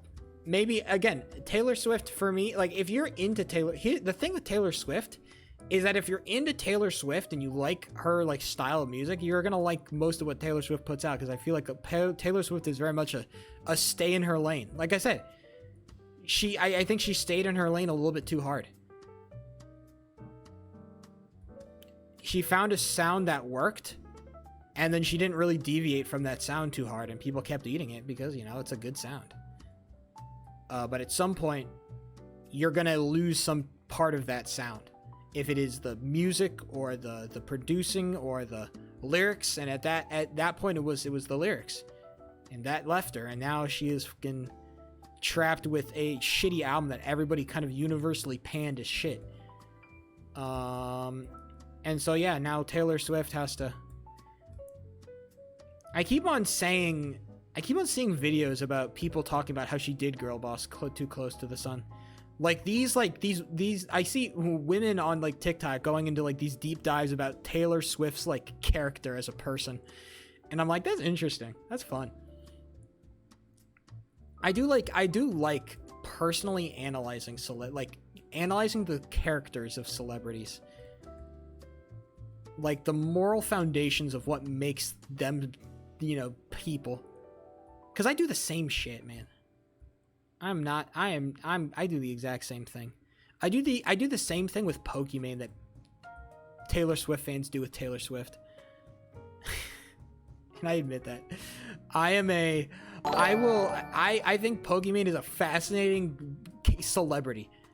Such a fascinating in person. I'm enamored with the idea of Pokimane. Good luck. Oh, thank you, LMC. We're making progress, okay? We've been on good paces recently, and I feel like one day we're just going to be able to connect on everything. Everything's going to come together. But yeah, like I was saying, I think Pokimane is fascinating. The same way that, you know, I think a lot of celebrities who have been celebrities like forever are fascinating to like analyze. And maybe we're looking too deeply into like a real person, but who cares, bro? Pokimane seems pretty chill, but Pokimane has been involved in so many like weird like dramas and things. I like when Pokimane gets stress tested. I like when I see celebrities go through hardship, because what I feel like you really get to know people when they get stress tested, and that shit, like, I love that. I love when I see celebrities struggle. Because that's when you really get to, like, fucking see the fucking man behind the mask. And I love that. I love to see the man behind the mask. What drives you? Behind the PR. When somebody is super PR trained, it makes them even more interesting. Oh, man. I love when PR trained celebrities actually get angry. Oh, my God. That's my favorite thing ever. No, but the problem with Hasan is that he's always been, like, a dick. This is not, like, special. Hasan's always been that way, bro. But, like, when you see a real PR, like a celebrity who's good at doing PR and good at talking to the media and stuff, like, damn, when they actually get into some, like, real shit, you really get to see some real stuff come out. No, like, yeah, I've seen all that stuff. It's hilarious, but I already hated Hasan before that, okay? Look, I was hating on Hasan before he fucking shocked his dog, okay? You guys just hated him. I think it's funny. I'm not gonna say that, because I can't exactly say that. That's slanderous if I say that. That is, like, slanderous, but not, like, the funny good way.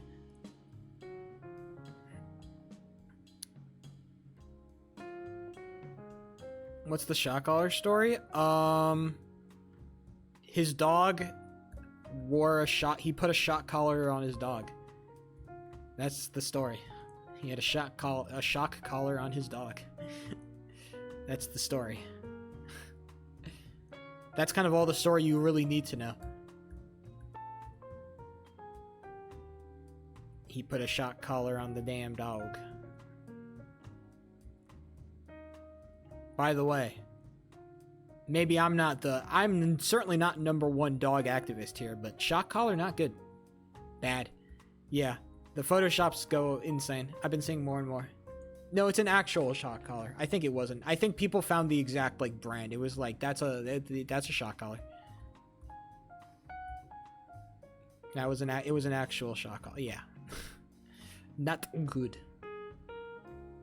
Basically, I kind of read it as Hassan being lazy because he didn't want to actually train a dog, and he wanted a dog because, you know, good for stream, I think, or good for, I don't know, in general. I don't know why he would want a fucking animal. I don't know why Hassan, of all people, of all, like, the insane streamers that stream for, like, crazy hours, of all those people, why would you want an animal? If you're gonna stream, like, 12 hours a fucking day, why would you want an animal?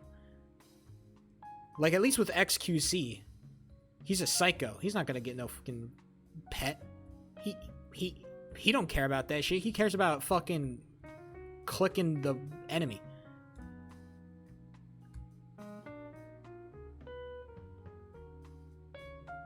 Dude, he hit the button, bro.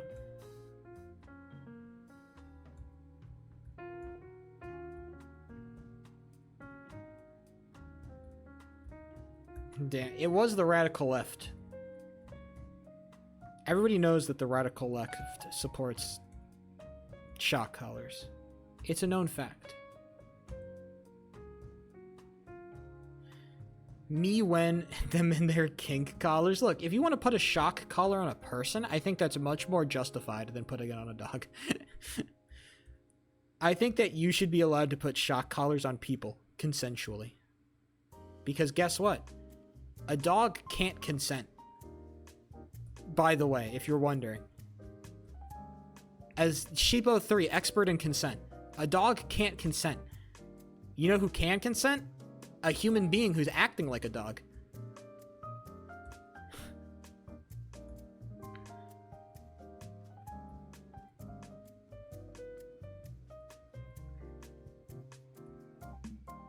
Just be... Yeah, and fucking people with bipolar disagree that that fucking Jews control the world, okay? So, just because somebody disagrees with me doesn't mean their disagreement is valid.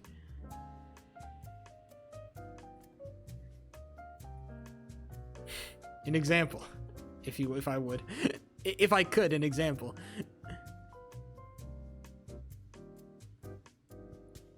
And schizophrenics think that fucking shadows are talking to them, okay? Just because we disagree doesn't mean that their disagreements are valid. Was this take promised to you 500 years ago?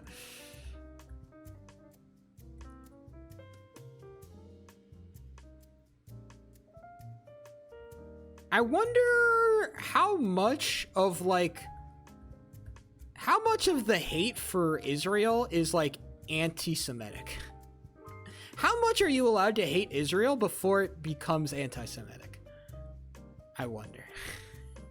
Because there's got to be a part of this whole, like, we hate Israel. Like, I don't know. I think hating Israel is, like, it's pretty based, okay? And it's not, like, the worst thing you could fucking hate in the world. But at some point, you have to say, it's like, okay, some of y'all are getting a little bit fucking frisky with this shit, okay? Some of you are getting a little bit frisky with this shit.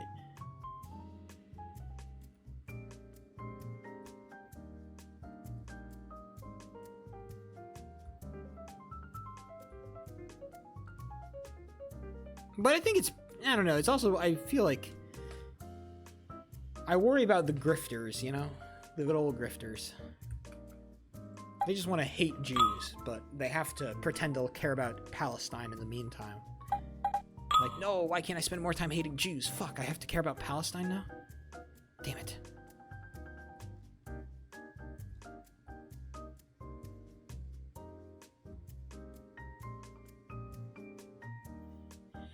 Shout out to Palestine. And also, you know, maybe shout out to Israel. You know what? I'll give them like a half shout out. Do better. No shoutouts given to Hamas, unfortunately. I will not shout out Hamas, unfortunately. Sorry, not today. You guys are gonna have to wait. Why were you saying over nothing? Because I don't have the right cycle.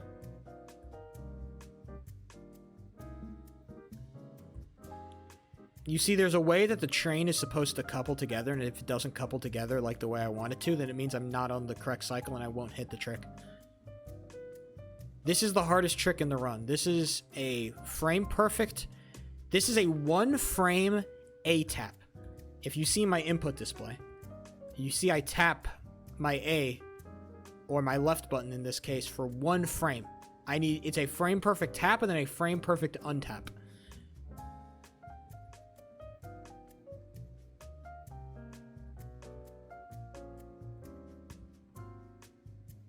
This game runs at 31 frames per second.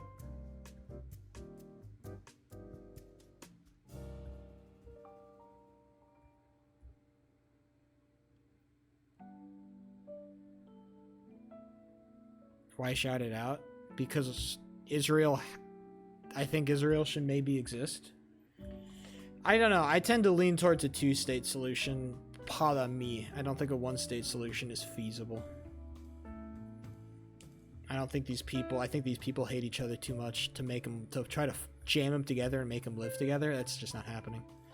Unless you want to kick all Jews out of Israel and give all that land back to the Palestinians, which I guess you could do, but that might be a whole other ethical dilemma.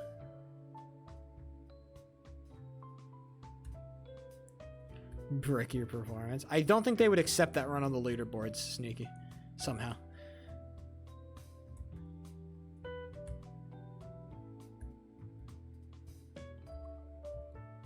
Unfortunately. The best part about the whole Israel-Palestine thing is that there is not an easy solution to this shit. Which is why it's such a hotly debated topic.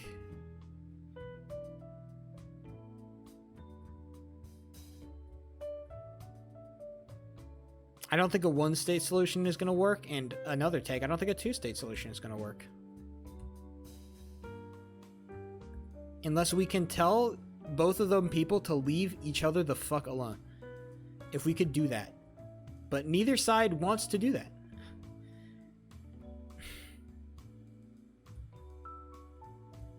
Because Israel wants land, and Hamas will not stop until all Jews are dead. So it's kind of a hard bargain to drive here, because they both keep it's like telling a child, like, don't touch the hot stove, and then they touch the hot stove, and you would think, okay, the child has touched the hot stove, they're burned, they're hurting, okay, I won't touch the hot stove, and then they keep fucking touching it, and they won't fucking stop. And it's like, what, like at some point you have to take your kid to the doctor. Like, why does my kid keep touching the goddamn hot stove? He knows it burns his hand. He knows it hurts. He knows he's going to cry after he touches the hot stove, and yet he continues to touch the hot stove. It doesn't make sense. I did touch a hot stove. But that was like when I was like 4 or 5, okay? And then every single time I've ever touched a hot stove, it was unintentionally. Or I touched something thinking it was like cold and it was actually hot, and then I have not intentionally touched hot stoves in a long time. Do you think ethno-states should exist? I mean, what is considered an ethno-state?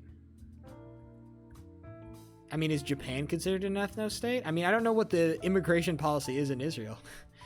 What's Israel's immigration policy? I don't know. Is it like only Jews? Seems a little bit funky. I probably wouldn't like that. Yeah, I don't think that's a good immigration policy, but I don't think that necessitates the destruction of Israel. I don't think we have that right. We've lost the right to destroy a country. We can't. We're not allowed to do that. We can't take. It's not take backsies on sovereignty. Unfortunately, we can't do take backsies on sovereignty. Roses. I think that's the fundamental disagreement we have. I'm a very big fan of sovereignty of a country. It's the reason why the current system of international relations that we have exists, because we respect sovereignty. And as much as you hate Israel, I don't think you can just take away its sovereignty by destroying it. You can't do that. It has no sovereignty? Why not? Why does it not have sovereignty? Why is Israel not deserving of sovereignty?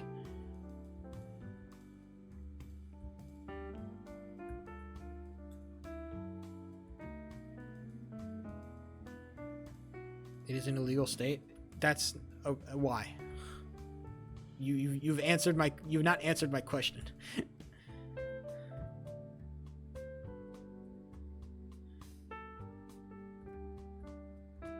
You need to, give me the reasons as to why.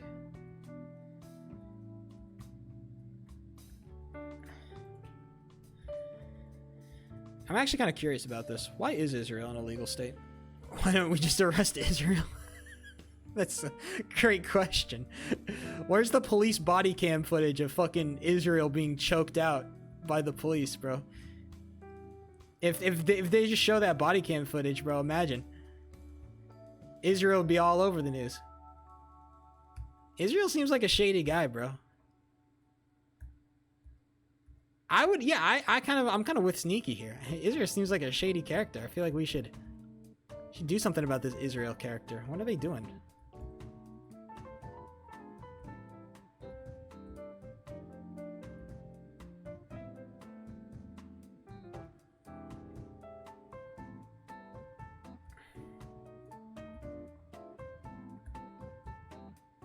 I'm waiting for the big message that I know is coming. So that's why I'm not pressing the topic, because I know, somebody's feverishly typing. Is this the time that we actually do our research on Israel-Palestine? Oh my god, I actually hit it. What? I swear to god, I've never seen it hit like that. That's the craziest hit I've ever seen. That doesn't feel right. Did I turn on invincibility or something? No, I didn't, apparently. Okay. I just saw it hit freaky style, bro. That is not a hit. Yeah, way too late. Well, at least I hit it, so now I'm allowed to play the full game. Okay, full game speedruns, ladies and gentlemen. Let me pull it up. Pull up competition. I'm gonna have to turn on audio for this, so if you hate this game's audio, well, guess what? Too bad. Don't worry, I hate it too. If it makes you feel any better. This shit also sounds like it's also grating for my ears.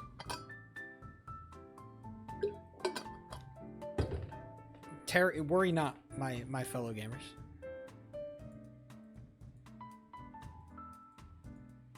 Bop. Properties. Bam.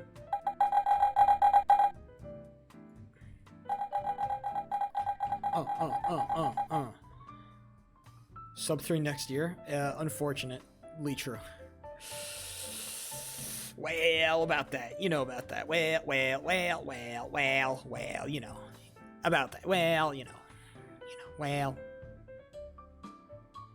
Damn, they got a game going on right now? Soon. I'm not casting for it, though.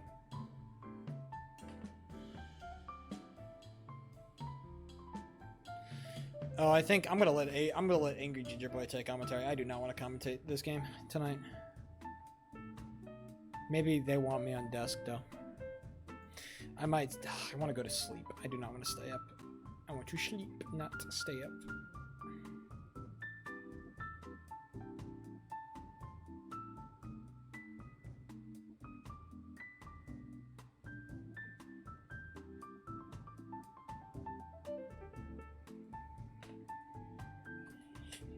Alright, hold on. Let me get my reset macro up, and then we can do our full runs. Let me just set... I forgot to set my reset macro. Pop! Alright. You can see the timer. It's running. We're balling now. And now you can make fun of me. Look at that. I didn't even get to the back half of 2. Laugh. Damn, this might be one of the messages of all time. If it's taking roses this long, bro, this might be the message of all time. Shit might be diabolical. Oh, yep. All right, hold on. 1/ question mark. Question mark. That's how you know. Bro, I had to whip out the Google Doc for this shit. Alright.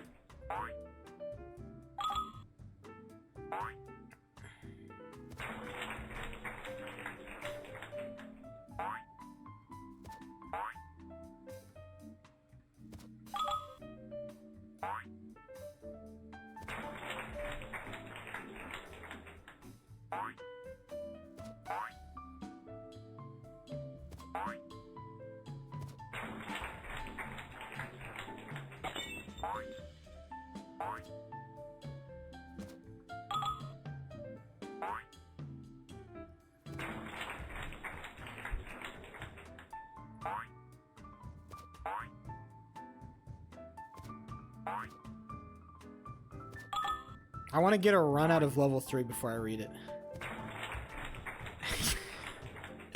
I'm going to read that message, but after I get a run out of 3. We can arrest Israel, and we might be able to, Sneaky.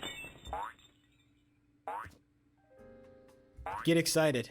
Alright, we might be able to arrest Israel.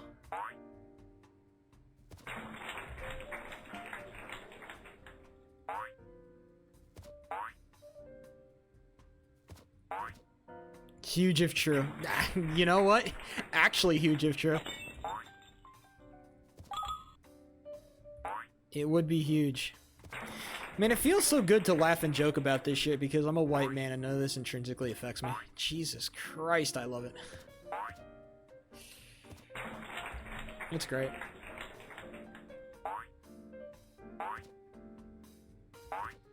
Damn, I keep missing that second frame perfect. That's very annoying.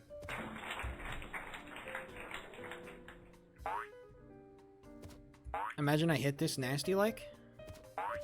Not nasty enough. Yeah. See, that wasn't even hitting. It wasn't even close to nasty. It was like so tame. Not even vanilla. What's more plain than vanilla? Plain. It was plain. Vanilla, people say vanilla is plain, but this was plainer than plain.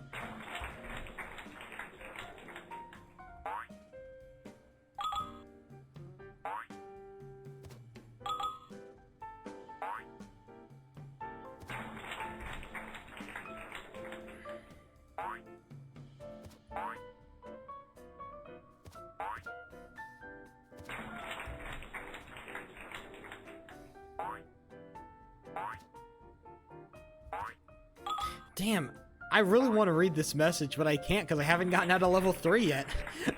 Damn, this fucking sucks, bro.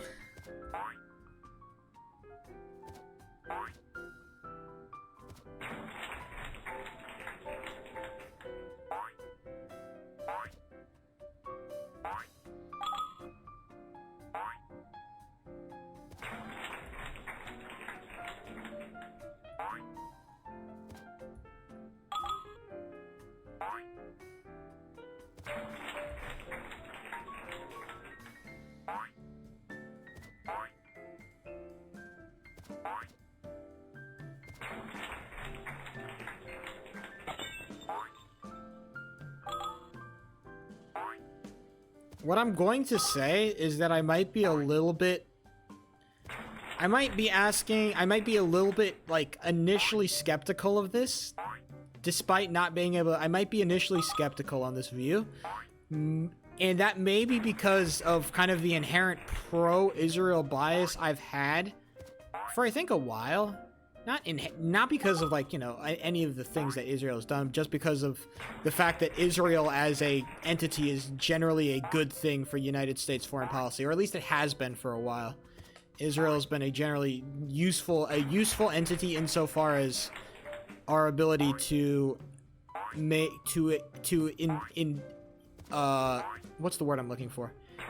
Enable to enact more surveillance on the rest of the world. So, as a foreign policy entity, or at least a military entity, Israel's been very useful for the United States. So I might be initially biased away from your view, but I'm gonna come at it from an unbiased standpoint, or at least as unbiased as I can muster. Not like, the judges that you were talking about earlier before, Roses, okay? Unlike the Supreme Court judges, Sheep will be biased, but he'll try to be unbiased, so. Okay. Let's read, boys. Okay. First message reads, Israel is a state created as a sanctuary for Jews. Its creation in 1948 with the two-state solution was marked by the British kicking out the natives from the land and sending a bunch of Jewish fascists in to manage it. That seems like a loaded term. And a bunch of Jewish refugees into it to colonize it. The only legitimacy Israel has as a state is from the British doing this, creating the two states of Israel and Palestine. Under modern international law, the Israeli state is illegal. Israel has broken so many international laws that if the American veto laws in the UN didn't exist, there would have been a military intervention, especially to stop their nuclear program. The laws of Israel are a full ethno state, and they do not recognize Palestine, claiming it is all their territory, creating an illegal apartheid state in foreign territory. Israel illegally claims the territories of its neighbors. Israel broke its treaty, creating its state. Israel's nuclear weapons claim made from the USA and instantly made it an immediately international intervention. Israel has violated more laws. Okay, I am going to... The UN is such an interesting body to study, and I have studied it to a certain extent. I took a bunch of international classes, or at least a decent chunk of international relations classes in college, so I have a little bit of grounding inside of the idea of international relations in the UN and international laws.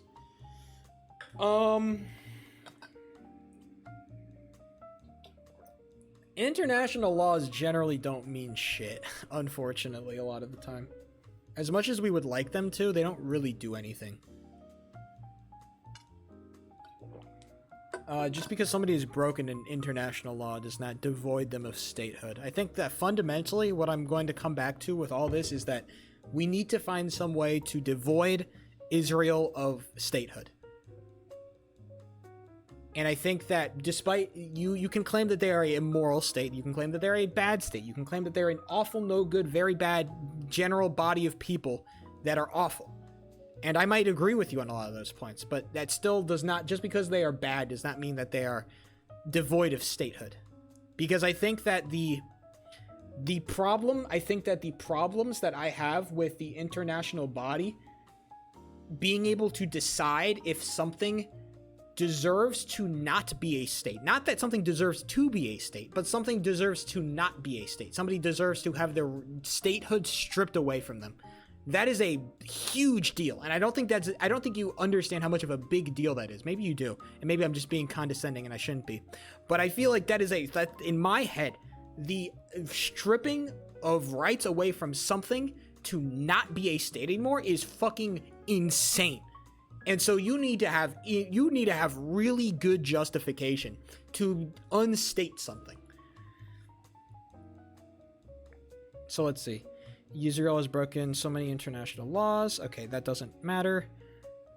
Argument number 2 is not valid to this conversation. The laws of Israel are full ethno state, claiming all of their territory, creating an illegal apartheid state. The first part of that doesn't matter. I don't care if Israel is an ethno state or not. I'm not talking about the morality of Israel as a state. I'm talking about if it is a state. Not that if Israel is a good or a moral state. It doesn't matter. And what I care about is if it is a state. Because the solution that we have to create for this problem is fundamentally different if we consider it a state or if we consider it not to be a state. If we consider it to be a state, then it limits our options a lot. But if we consider it to not be a state or not deserving of a state, then our response to this problem should change drastically. Okay, so they kicked out a bunch of natives and installed a bunch of leadership. This is not like, as much as it's bad, it's not like unprecedented for people to do that. I mean, kicking out the natives and stealing land and appointing your own leaders as ownership of that land. I mean, that's kind of like, that's like state making 101. Okay. It is not as much as it is evil and bad is not like it's not uncommon. It's just that we did it, like 300 years ago. So it's, we get to forget about that shit a little bit easier. I mistyped that. Just because something is created through the destruction of natives or through legislative body does not mean it is inherently bad. We've created plenty of states, or at least the UN has. What's the last state that the UN created? I feel like the UN has respected like a decent chunk of like states. Has the UN created? I'm a little bit unread on this because I swear to God they've like.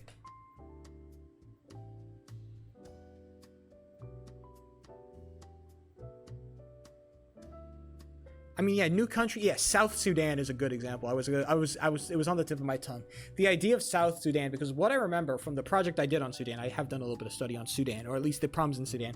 Basically, what happened is that Sudan was initially one big Sudan, and then they split up because half the country had a fucking revolution, and they hated the other half because they were being like constantly like oppressed. It was a really awful situation. But basically, a bunch of like the bottom half of Sudan split up from Sudan, and it created Sudan and South Sudan. Those are two independent nations. Sudan and South Sudan are different nations, and that was respected by the UN. So while the UN didn't inherently create, it did respect its authority as a state. So if the UN hadn't respected South Sudan's claim to be a state, then we would be having a whole different conversation, right? But again, I think there is an inherent difference between the stating of something, or the respecting of the state, versus the taking away of that respect or that designation, because that is a much bigger deal in my mind. And so we have to be much more careful if we are to use that authority, or at least respect somebody else's authority to do that, right? It becomes a lot more dangerous. There's a reason why, there's a lot of reasons why we don't want Russia trying to reform the Soviet Union like they're trying to do. But one of the bigger reasons is, the respect of state sovereignty.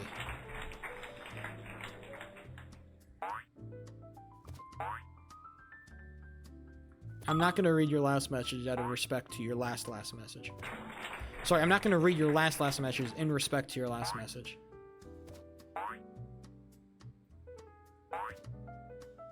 That's some bullshit, by the way. I don't know, man. Fucking Putin's some crazy psycho. I mean, they are trying to rob Ukraine of its sovereignty, so... I mean, the point still stands.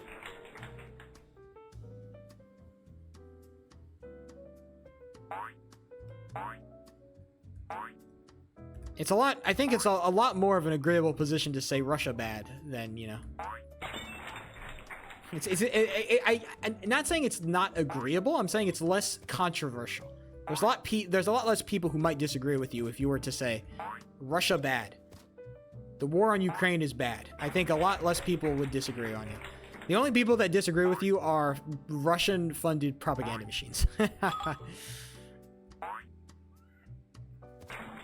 Respectfully, to the Russian-funded propaganda machines. Shout out to those guys, by the way. They're trying, and they're doing a pretty good, damn good job at it. So you know what? Maybe they should get a fucking raise. The state of Palestine was there for thousands of years. The British created an ethno-state in a specific region as a sanctuary for Jewish people. The Israel government then broke the treaty of its creation, colonized its neighbor, and became a rogue state under law.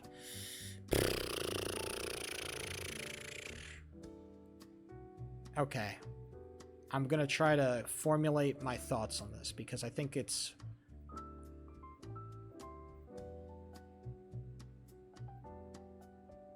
I think that...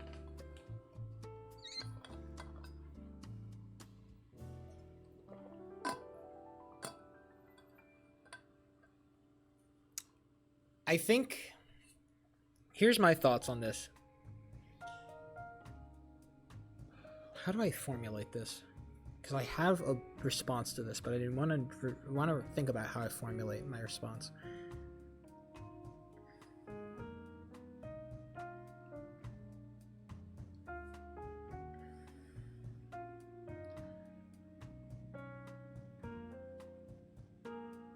You don't. Yeah, I think that's kind of a fundamental difference between us. I think the problem that I have is that it feels like we're trying to play take backsies on Israel in a very childish way of explaining things. It feels like we're trying to play take backsies. Israel was created not as a territory, not as a, not as a subservient body and entity. It was a state. Israel was created as a state. And when you are created as a state, when you're given the respect as a state under the UN, then you are autonomous. You're an autonomous being. We cannot dictate what you do. We can't, unfortunately, as much as we would like to. Now, we should. We should have been better with curtailing bad behavior. We should have been better with setting guidelines and saying, hey, you can't do this, or else we're going to do these bad things to you, or we're going to put pressure on you economically or socially or whatever, right? But I think the problem is that the idea of a rogue state, I think that's a kind of wording that is kind of getting me. Rogue state. What is a rogue state?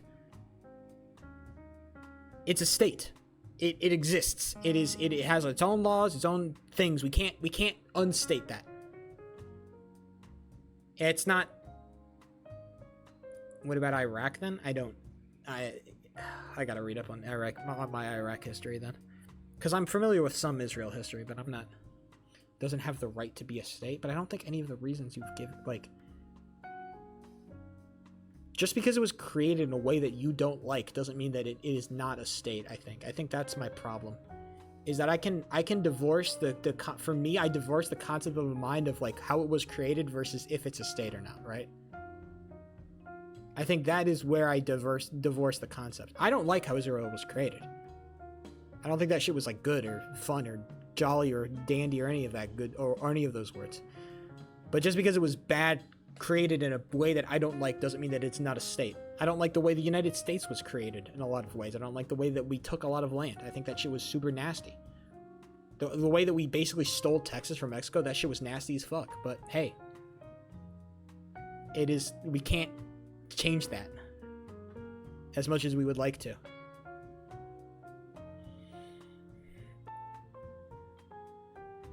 Doesn't have the right to be a state. Man, broke the treaty of its statehood. There are like two things that make something a state.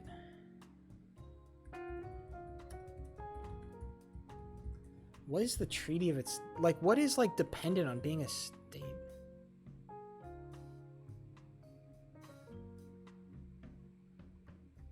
The 4 requirements for being, hold on. Montevideo Convention. I feel like I've read about this in like a textbook.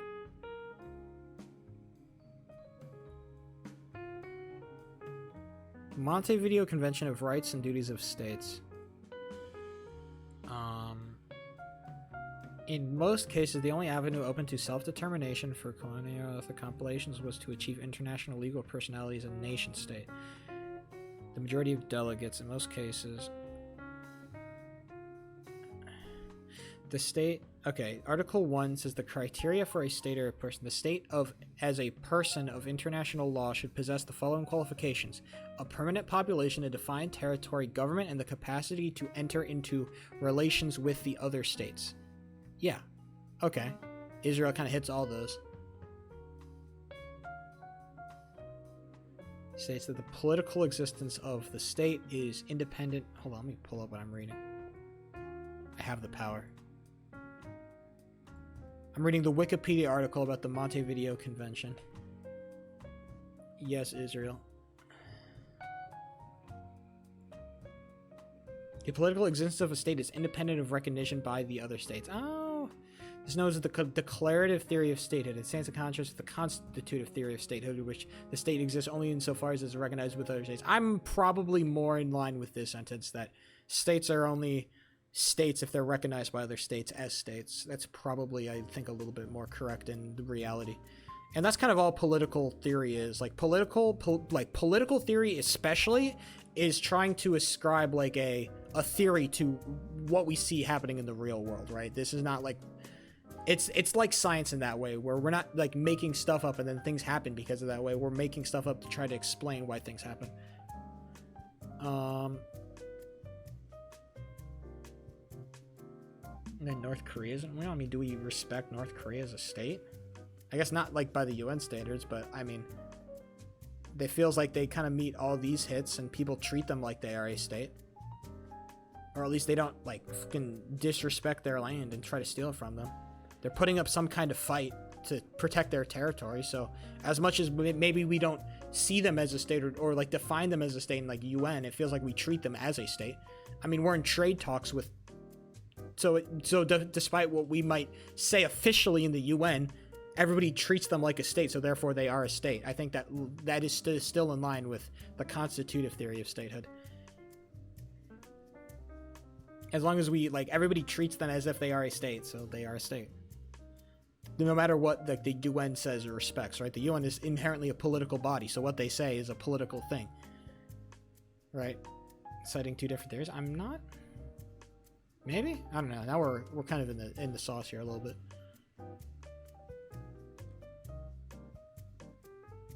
Now this was like, yeah, this is all way back in time. Okay. Yeah, MJ, we're back on Israel. But this time it's a little bit more funky and fresh. This is a little bit up my alley in terms of like understanding. We're arguing about if Israel deserves to be respected as a state. Israel bad? Well, yeah, Israel bad. I just don't think that because you're bad, it doesn't mean that you're a state. Just because I don't like North Korea doesn't mean I don't see North Korea as a state.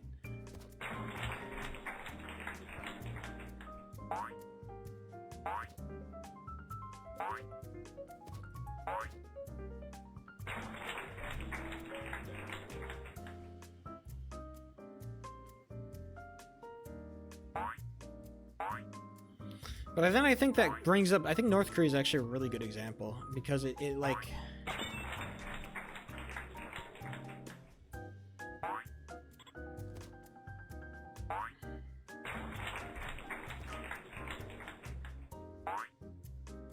that's not, no. How do you find a legitimate and illegitimate state? Man, as long as other people treat them like a state, it feels like they're a state, no? If I created the state of sheep, and the state of sheep was contained to my apartment, and I owned this apartment, and I went in and other governments started to treat me like a state, and I went into, I started having foreign policy disputes with the United States. I mean, I'd imagine I'd probably be a state, no? What about Moldova? Let's look up Moldova. It says country in Europe.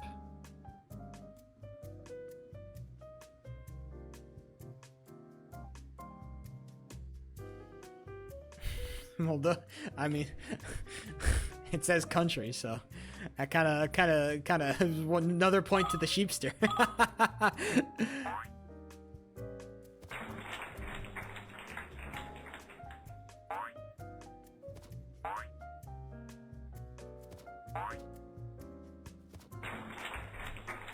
Hold on.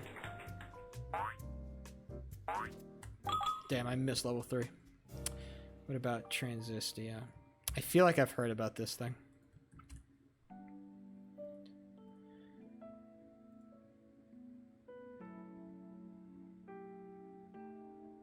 It is a landlocked breakaway state internationally recognized as part of Moldova. It controls a narrow strip of land. Okay.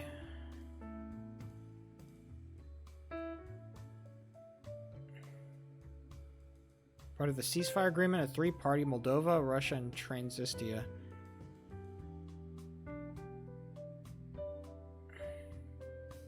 Political status remains unresolved, is unrecognized, but de facto independent, semi-presidential. I guess a good question would be, do people make independent, do other countries make independent like deals with Transnistria? Like, are they in trade talks? Do they have separate trade deals? Are they, I guess that would be I would have to look at the history of this place and say, okay, how are other people looking at it? No? Well, then if other countries are not treating this thing like a state, then I'd imagine I would consider it not to be a state if I'm gonna be consistent with my beliefs of the whole like constructive theory of whatever the fuck.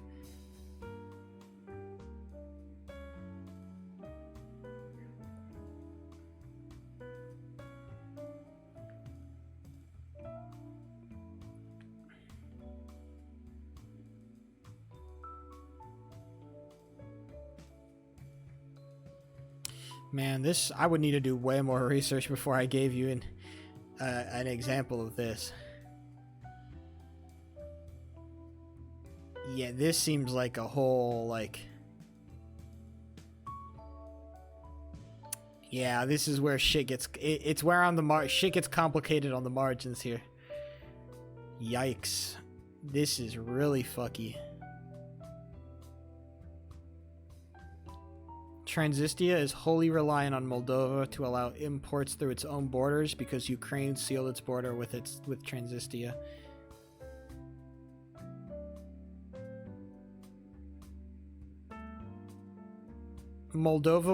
They're claiming that Moldova is destroying the economy of Transnistria and violating human rights and freedoms in Transnistria.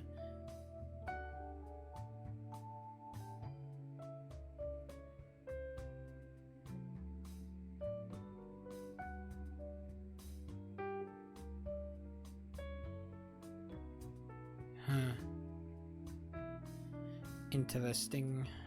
Landlocked nations are a weird bitch for sure.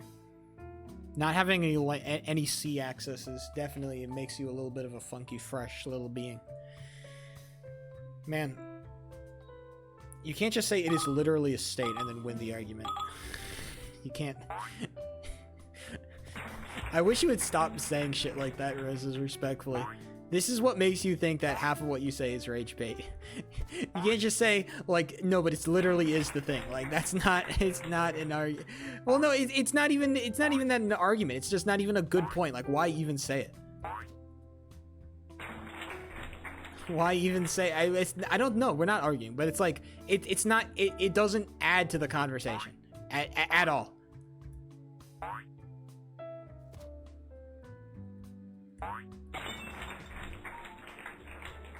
Yeah, well, maybe I haven't fully, like, explored my definition of what a state is. This feels like a very weird fringe case that I haven't not looked into, and so...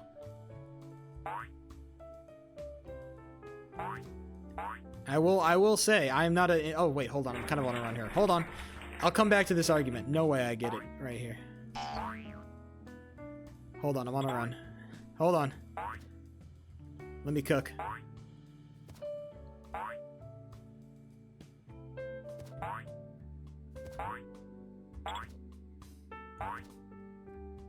Oh shit.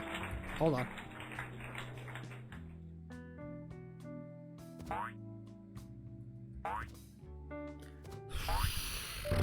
My ass cheeks clenched.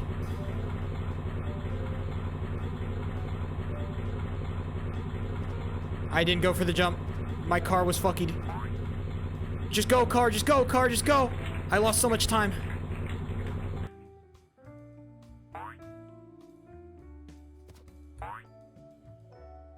Oh shit.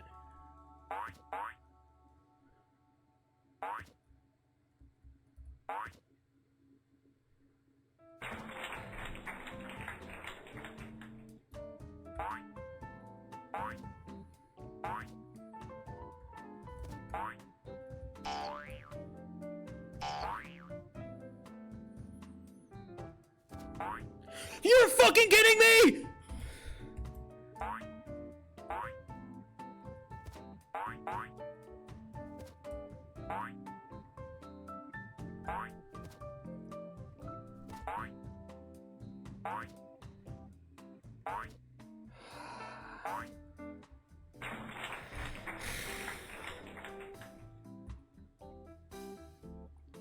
I don't even get level 11 either. Ah, just shoot me in the goddamn head, dude. Ah! It's not even the gold split that pisses me off. It's the fact that I missed level 10. Dude, missing level 10. What a stupid fucking cheese that I just did. That was the biggest cheddar. The biggest slice of cheddar I've ever fucking put on a plate.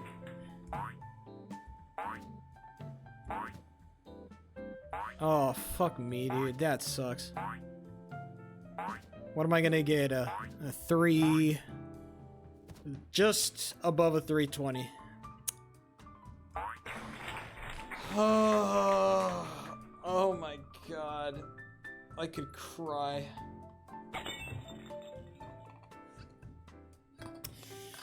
I had it going into level 10 too, and I had halfway through level 10, and then dude, I didn't hold the fucking jump button. I could check my inputs. I don't think I held the jump button. Oh, it's such a cheese way to lose it. Fuck me, man. That sucks. Oh, I hate that. I want to die, bro. Fuck! Fuck!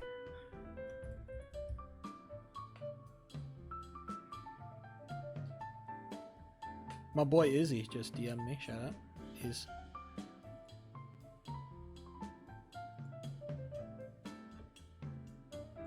Thank God. I'm almost happy I didn't get the run, because it would be like halfway through like talking about Israel. That'd be a shitty speedrun. How did German words, you fucking bastard? By the way, we're back. Sorry. Isn't a state, but Israel is. It feels like, again, this also displays a lack of my understanding of the deep theories of what makes a state, and I fully admit my lack of research is exposing me right here in this comparison of interlocutors.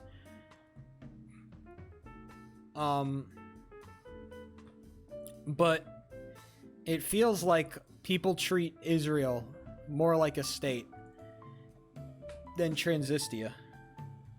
So you're a dumb boy. Pretty much, MJ. But I'm more well-spoken than half you fuckers, so people pretend like I'm smart. That's right, you idiots. I can pretend. I was pretending the whole time. I'm not actually that smart. I just pretend like I am. Idiots. Fools. Yeah. But I will say I'm not convinced that just because Israel's an ethno-state means that it is not a state. That is not convincing. You will soon receive ego death like it's a fucking gift. You shall receive. Not what I was saying. I mean... I guess you were using it as a way to say that Israel shouldn't be a state, which is different from saying it's not a state, but you were saying it shouldn't be a state, or I guess that's different. I was misrepresenting your arguments. You know what? That was actually a sneaky word game I just played. That's actually some fucking sneaky debate tactics I just did. I'm actually the rat bastard here. I was misrepresenting. I am the rat bastard.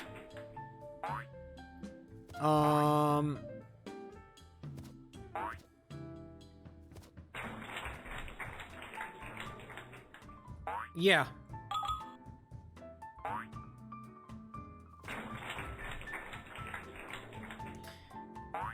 I guess it just comes back to the fundamental part of, like, do we want Israel to be a state? It all wraps back around. If Israel is a state or isn't a state, or should it be a state or should it not be a state, I guess it all wraps back around to what do we want it to be. If we could magically wave our wands and make whatever changes we want happen, right? If we could wave our magical wands, what changes would we make? And I worry that if you waved your magical wand, jack shit would change. Because in like another decade, we'd be right back to where we are. And if I waved my magical wand, the same thing would happen, because those people just fucking hate each other. And they're just not compatible in some way. The people, those two groups of people that live next to each other are just not compatible. It feels like that's the problem. Somehow these two groups of people are just not compatible with each other, and it's gonna cause more problems than we want it.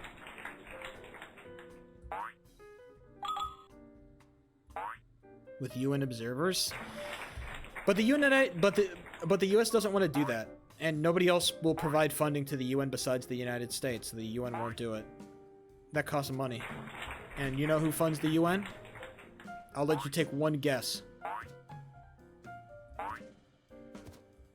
That's kind of the fundamental problem with the UN as it exists as a political body. It is only able to enact its will as so far as people will respect it.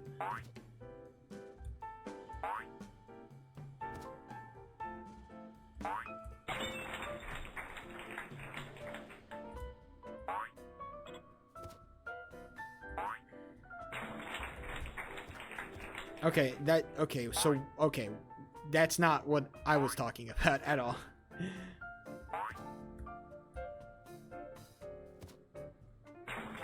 Kind of a shitty little run, but hey. If we are not down by 3 seconds by the end of level 7, it'll be a fucking Christmas miracle, by the way.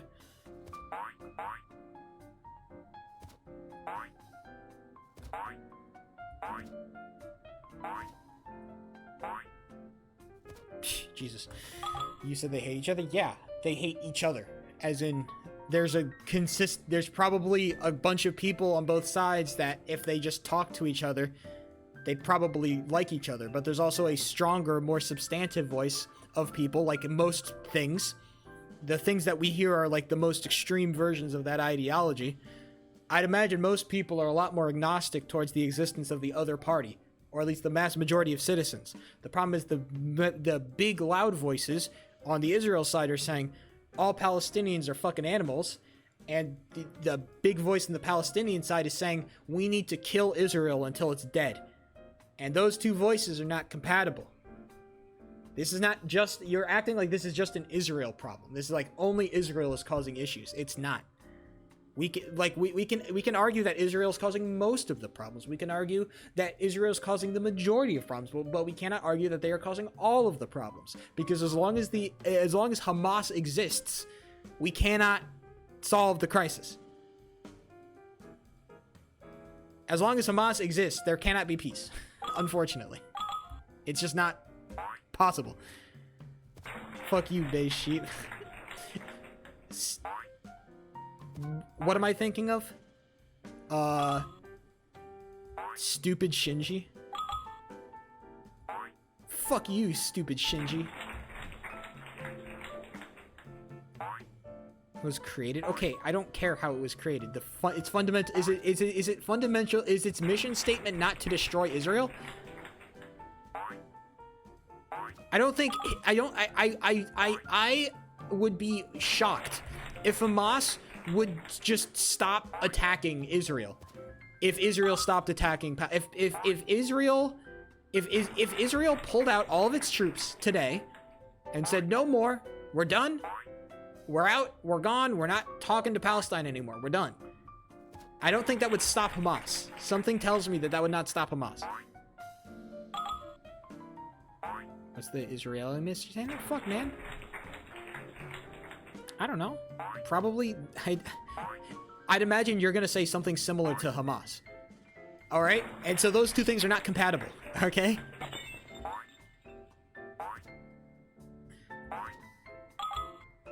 When both of your mission statements are, we're not going to stop until the other side is destroyed, well, shit, man. I don't know what to tell you at that point. I don't know what to tell you. I think that, and then that wraps back to the claim of, does Israel have a legitimate claim to that land? And in my mind, because they are a state, they do have a legitimate claim to that land. And I think that's kind of where we're coming up on the disagreement. Does Israel have a legitimate claim to the land that they hold? And I would argue, yes, they do have a legitimate claim to that land because of their statehood, because they are a state. Therefore, they do have a legitimate claim to that land. You would say no, they are not a state, so therefore they do not have a legitimate claim to that land. And that is the disagreement. That's where the disagreement lies. International intervention. I agree. Believe it or not, Rose, I agree. However, it's not going to happen. All right? Don't get it twisted. If other countries wanted there to be international intervention, then they should consider giving some money to the UN. But they won't. So, you know what?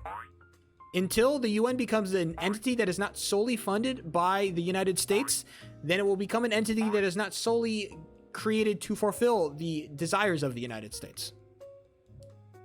There's a reason why the UN was created with fucking permanent vetoes. It's because the US fucking made it. And they wanted control. I'm not stupid. I know how this shit works. So no, international intervention is not coming. And it won't come. Not for a very long time, until the US decides to throw some money at it. Because that's all the UN does. If the US decides that it wants to throw money at Israel, then it'll happen.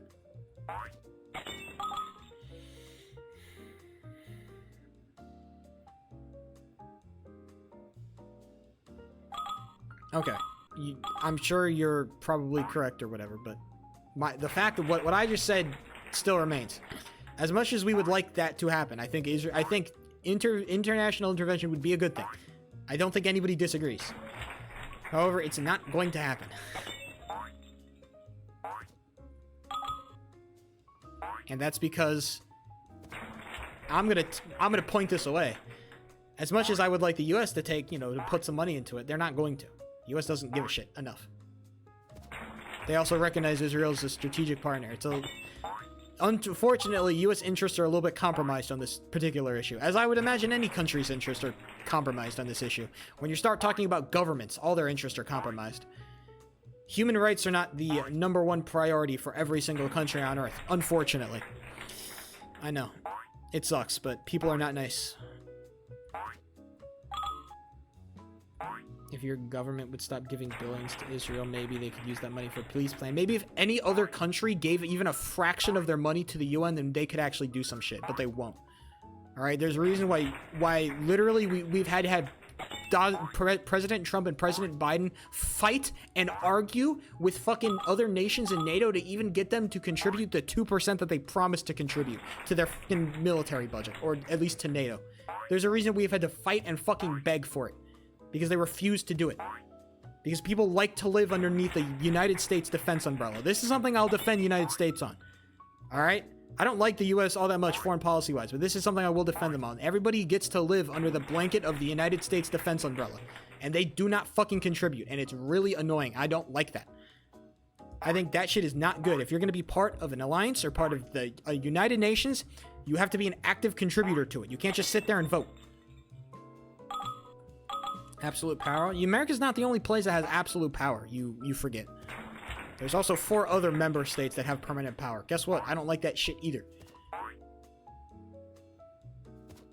But the UN was not created to be fucking fair, unfortunately. We are trapped in a world that was created by the elite. We either have to rework that system, or we have to either we have to have somebody who's bold enough to propose a redo to that system and have the money to back it up, or it's not going to do anything. Because money runs the world, all right? Politics and money. Money is the main thing. Money runs the world, baby. And right now, guess who's got the money? The U.S. has the money. So as long as the U.S. has the money, what they say goes. The class consciousness? Yeah, I know. I don't like billionaires either. Guess what, Roses? I don't like billionaires either. Believe it or not, I'm not a big fan of that shit either. But I also understand why the world works this way, and I can understand, I'm trying to find solutions inside of the system. I think for me, breaking the system is the last thing I want to do. I think that's kind of where we differ. I'm a lot less inclined to break the system that we are already in. I think that you, Roses, are a lot more okay, or at least a lot more comfortable with breaking the system in more fundamental ways than I am. I think that's where we kind of differ. I'm a lot less comfortable with breaking the system to our whims. So I much prefer to work within the system of capitalism before we try to destroy some of the fundamental tenets of what makes capitalism, right? Make systems that inherently are oppressive. I don't think because a system is inherently oppressive does not mean that it's bad. Just because something is a hierarchy does not mean that it's a bad thing. Hierarchies are like a necessary facet of human beings. Hierarchies are necessary because it's the way I think and now I'm going to take it all the way to psychology. I think that psychologically, I think human beings like to exist inside a hierarchy. I think that that's kind of where we are.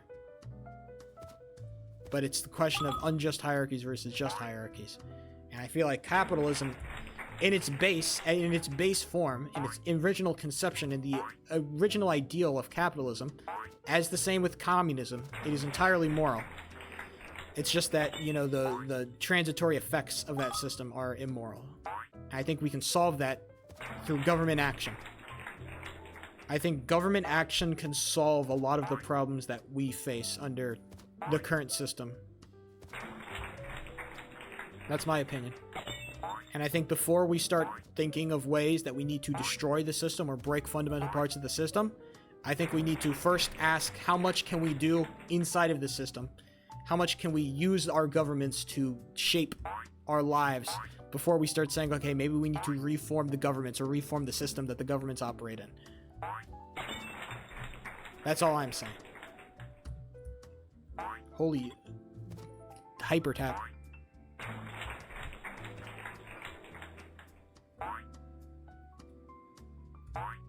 Yeah.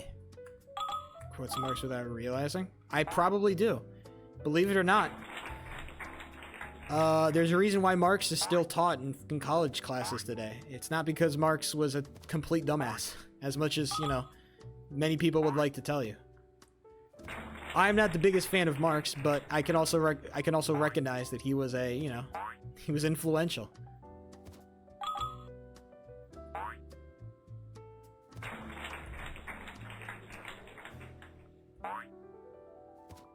I think I'm allowed to take certain parts from Marx and disregard other parts. Just because I like one part of what Marx said doesn't mean I have to like the rest of it, okay? Just because he dropped one song that I like doesn't mean that I have to like the whole album, bro. Alright? Just because I like the story of Ophelia doesn't mean I have to like the rest of that shitty-ass Taylor Swift album, okay?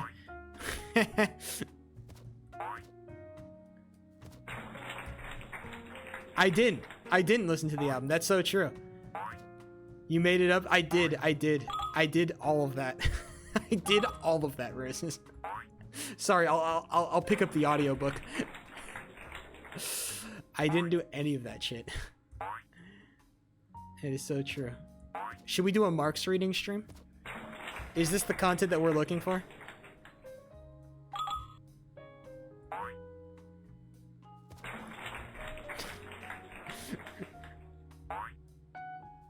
Poor MJ. He walked into the classroom, said fuck no, and then walked right out. He only signed up for this class because he thought it looked easy, okay? He wanted those easy A's, and then he walked in and he heard us fucking going at it, and he's like, oh shit. I'm outie. MJ, I'm with you. Do I have to do another quick Google search? Hold on, okay, I'll do one more Google search, and then our next run that makes it past 3 is going to be our last. And then I sleep. Decides to suicide. God, if I ever use the AI overview, I want God to smite me down. Just wanted to put that out there. Okay, anarcho-syndicalism is an anarchist organizational model that centers trade unions as a vehicle for class conflict. Drawing from the theory... Let me bring this up. Everyone hates it. I hate it because it's fucking wrong. It's just... A lot of times, it's just actively incorrect. It's called misinformation, and I don't like that. Wikipedia is a more trusted source than that shitty-ass AI overview.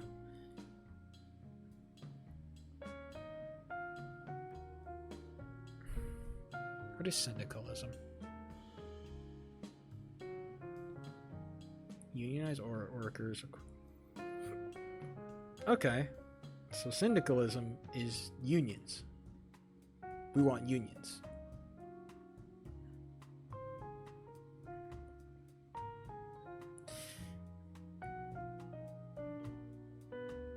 Post-capitalist society? See, this is where you start losing me. Post-capitalist society, you establish workers' control of production and distribution. I get lost when people start talking about seizing the means of production. I'm not gonna lie.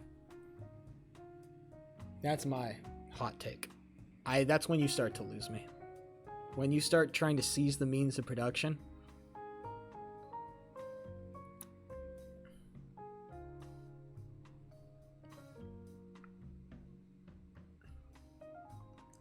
Trade unions as a means to achieve immediate improvements of working conditions and to build towards it. Okay, so basically, just like unions. Okay, I'm with that. Guess what? I'm with it. I like unions. You know, some unions probably have a little bit too much power, aka the police union, but hey, most unions, I'm jolly good. Shout out. I'm with the unions. Syndicalist. Just say I'm not. Don't call me that, because I'm not. I don't agree with the second part of that whole thing. There was a whole thing, and I didn't agree with the second part. Okay, so don't call me that shit. I agree with the first part. I like unions. I don't want to use them as a means for social revolution. Okay, that's when you start to lose me, Roses. Okay, just say I'm pro-union. You're gonna get a lot more people that way. See, when you start using these fucking these academic terms, you start to lose a lot of people, including me, as somebody who's college educated. You start to lose me with this shit. Sometimes it feels like we're trying to use big brain terms for the sake of it, you know? I don't like that. I don't like sometimes I do it, admittedly. But I don't like, revolution would be all sunshine and rainbows. I don't think so. But I think it's very easy to, like, glorify the idea of a revolution, right? It's very easy to glorify the idea of a revolution. Revolution's bad. Revolution's, like, pretty nasty. Most revolutions historically have been pretty nasty, Nepal notwithstanding. Seats on boards of directors? You are not in charge of that company, brother. I do not like that.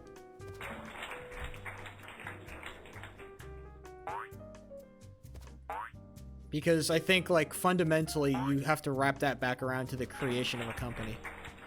It's just a seat. Well, it's a little bit more complicated than that. It's not just a seat. And Crest comes marching. Shut up, MJ. The problem is that I always wrap it back around to, like, how is the business created, right? And then how does it grow into becoming that massive thing? And if you can't keep something consistent through, like...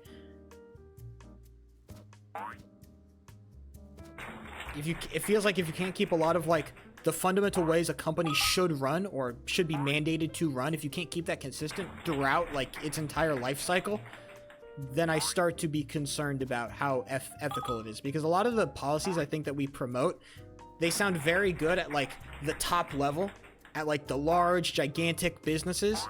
They make a lot of sense, but when you start trying to apply those policies to, like, much smaller businesses, that shit becomes a lot more, like, nasty and a lot more bad.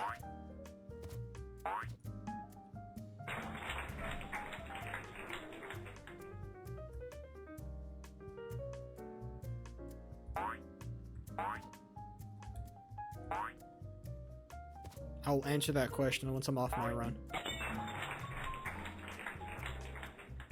Super slow pause, but... Will I get level 6?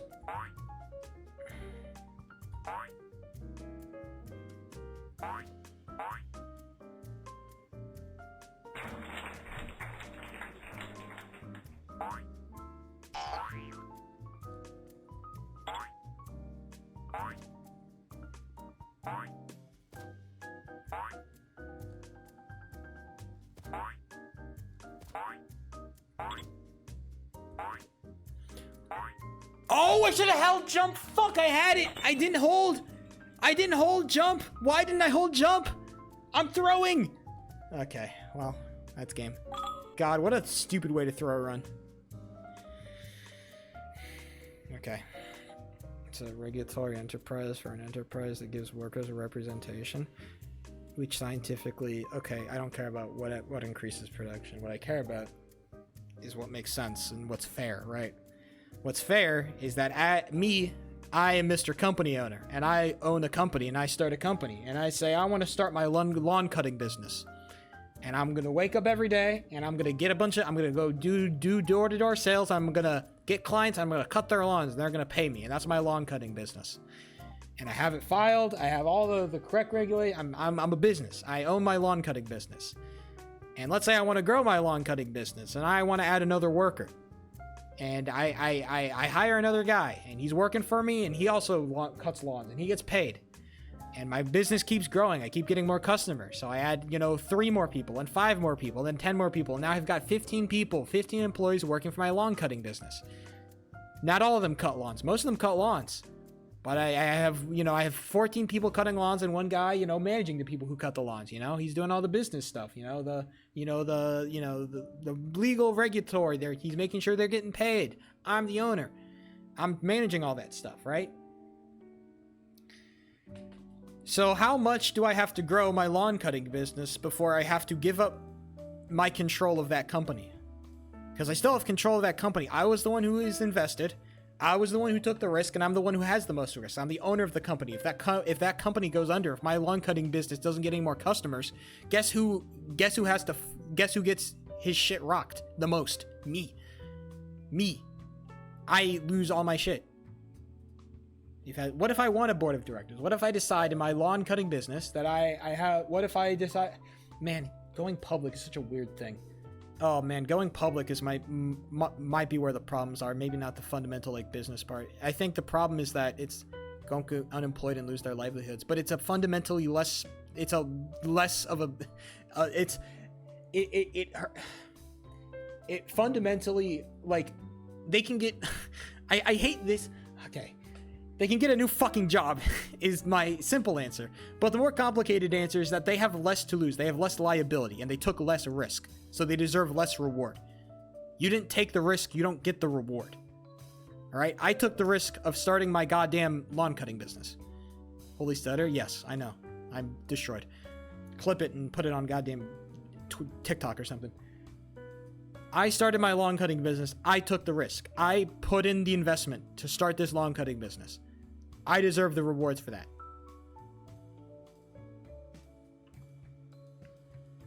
If you flop, you can get bailed out. I think I would need to know more about business law, I think. But fundamentally, they starve until they find a new job. Yes. But they can also, they also, again, they took less risk at the beginning, so I think they should get a lot less reward. I don't think, oh man, this is where shit gets weird, because you need businesses to stay liquid and businesses need to be able to fire workers, but they also shouldn't be kicking out workers for no good reason, right? Oh man, protecting workers and also making sure that businesses aren't subject to psychopath regulations is such a hard balance to meet. Yeah, balance.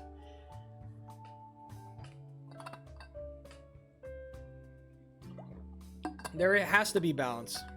Unions generally are the good solution to that balance, because there's a natural kind of fighting force, right? A comparative force. Generally, unions are the solution. There should be a union of lawn cutting groups. Man, maybe government mandated unions. Interesting concept. I wonder how many companies would fold. Maybe if they folded with unions, maybe they probably shouldn't have been a company in the first place.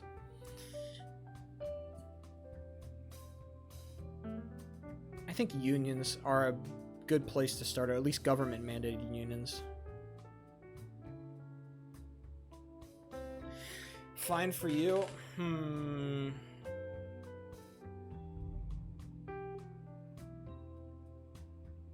I think initially I am kind of, everything checks out. But I wonder how much that would actually do. Despite that. Me wondering how much it would actually do does not, like, negate the fact that maybe we should consider it, but I'd have to think more about it. Should have unions? I think the answer to most of the problems that a lot of workers are facing is unions. I think the secret is that most workers don't really give a shit about choice. I don't think most people give a shit about choice. I don't really give a shit about choice. I don't care about how my company runs at the upper end, or at least when I was working at my news business, I didn't really give a shit about like how the Nexstar or the upper echelon, because I worked for the parent company, which was Nexstar Media, which owns basically all the local news stations. I don't care about how they run. I don't want a voice in that. I don't want to vote on that. I don't care. What I want is enough money and enough benefits that I can live happily, and I don't have to think about that. I think that the problem is that we think that the problem is like workers do not have enough choice, when the reality is choice is not the problem. It's that people aren't, as long as people are getting paid enough, they don't really give a shit about choice. They only want choice when they're not getting enough money. If we just gave them enough money, they wouldn't really care, right? That's my thought.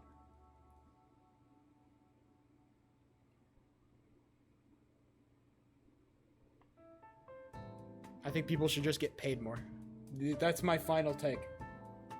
And I think the best way to do that is generally through unions. Unions generally do a pretty good job of that shit. Most of the union workers that I've seen and I've heard and I've talked to, they tend to do a lot better. I have a friend on Discord who's in the steel workers union, and he gets paid a whole lot better than me, or at least what I used to get paid. He got paid a whole lot better than I did. What about small businesses who can't pay higher wages? Well, they're not subject to unions, which is why unions are a very nice check on that kind of shit. Because unions generally don't apply to smaller businesses, for the most part. Maybe I'd have to do more reading on that on Discord, bruh. Well, I know he actually works for it. Okay. You think I have friends in real life, MJ? Shut the fuck up. Get out of here. Oh, minimum wage. Minimum wage should probably go up. Yeah, it should probably go up.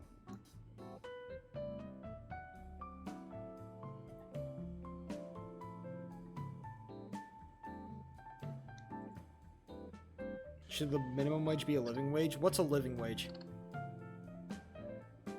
The living wage is different in every single part of the country.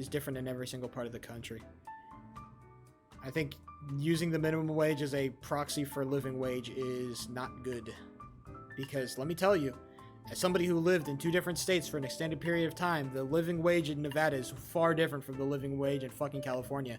Even inside of California, the living wage inside of different parts of California is vastly different. You live where I am. I'm in a big city. I'm in Sacramento. I'm in the capital, bro.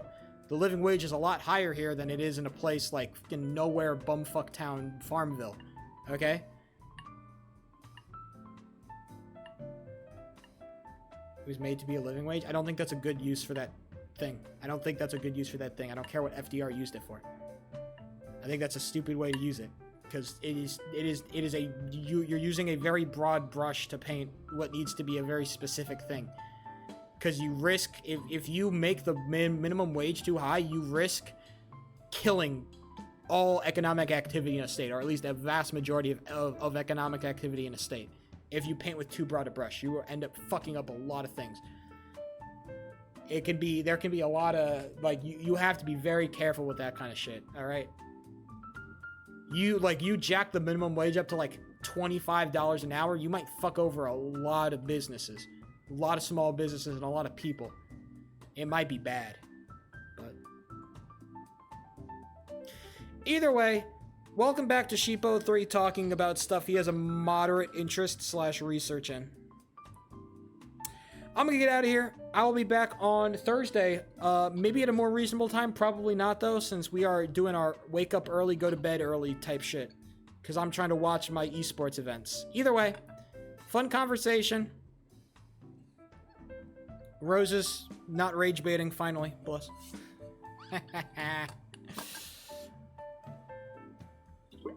Either way, gamers, it's been real, it's been fun, but I've got to get out of here. Peace. Bye.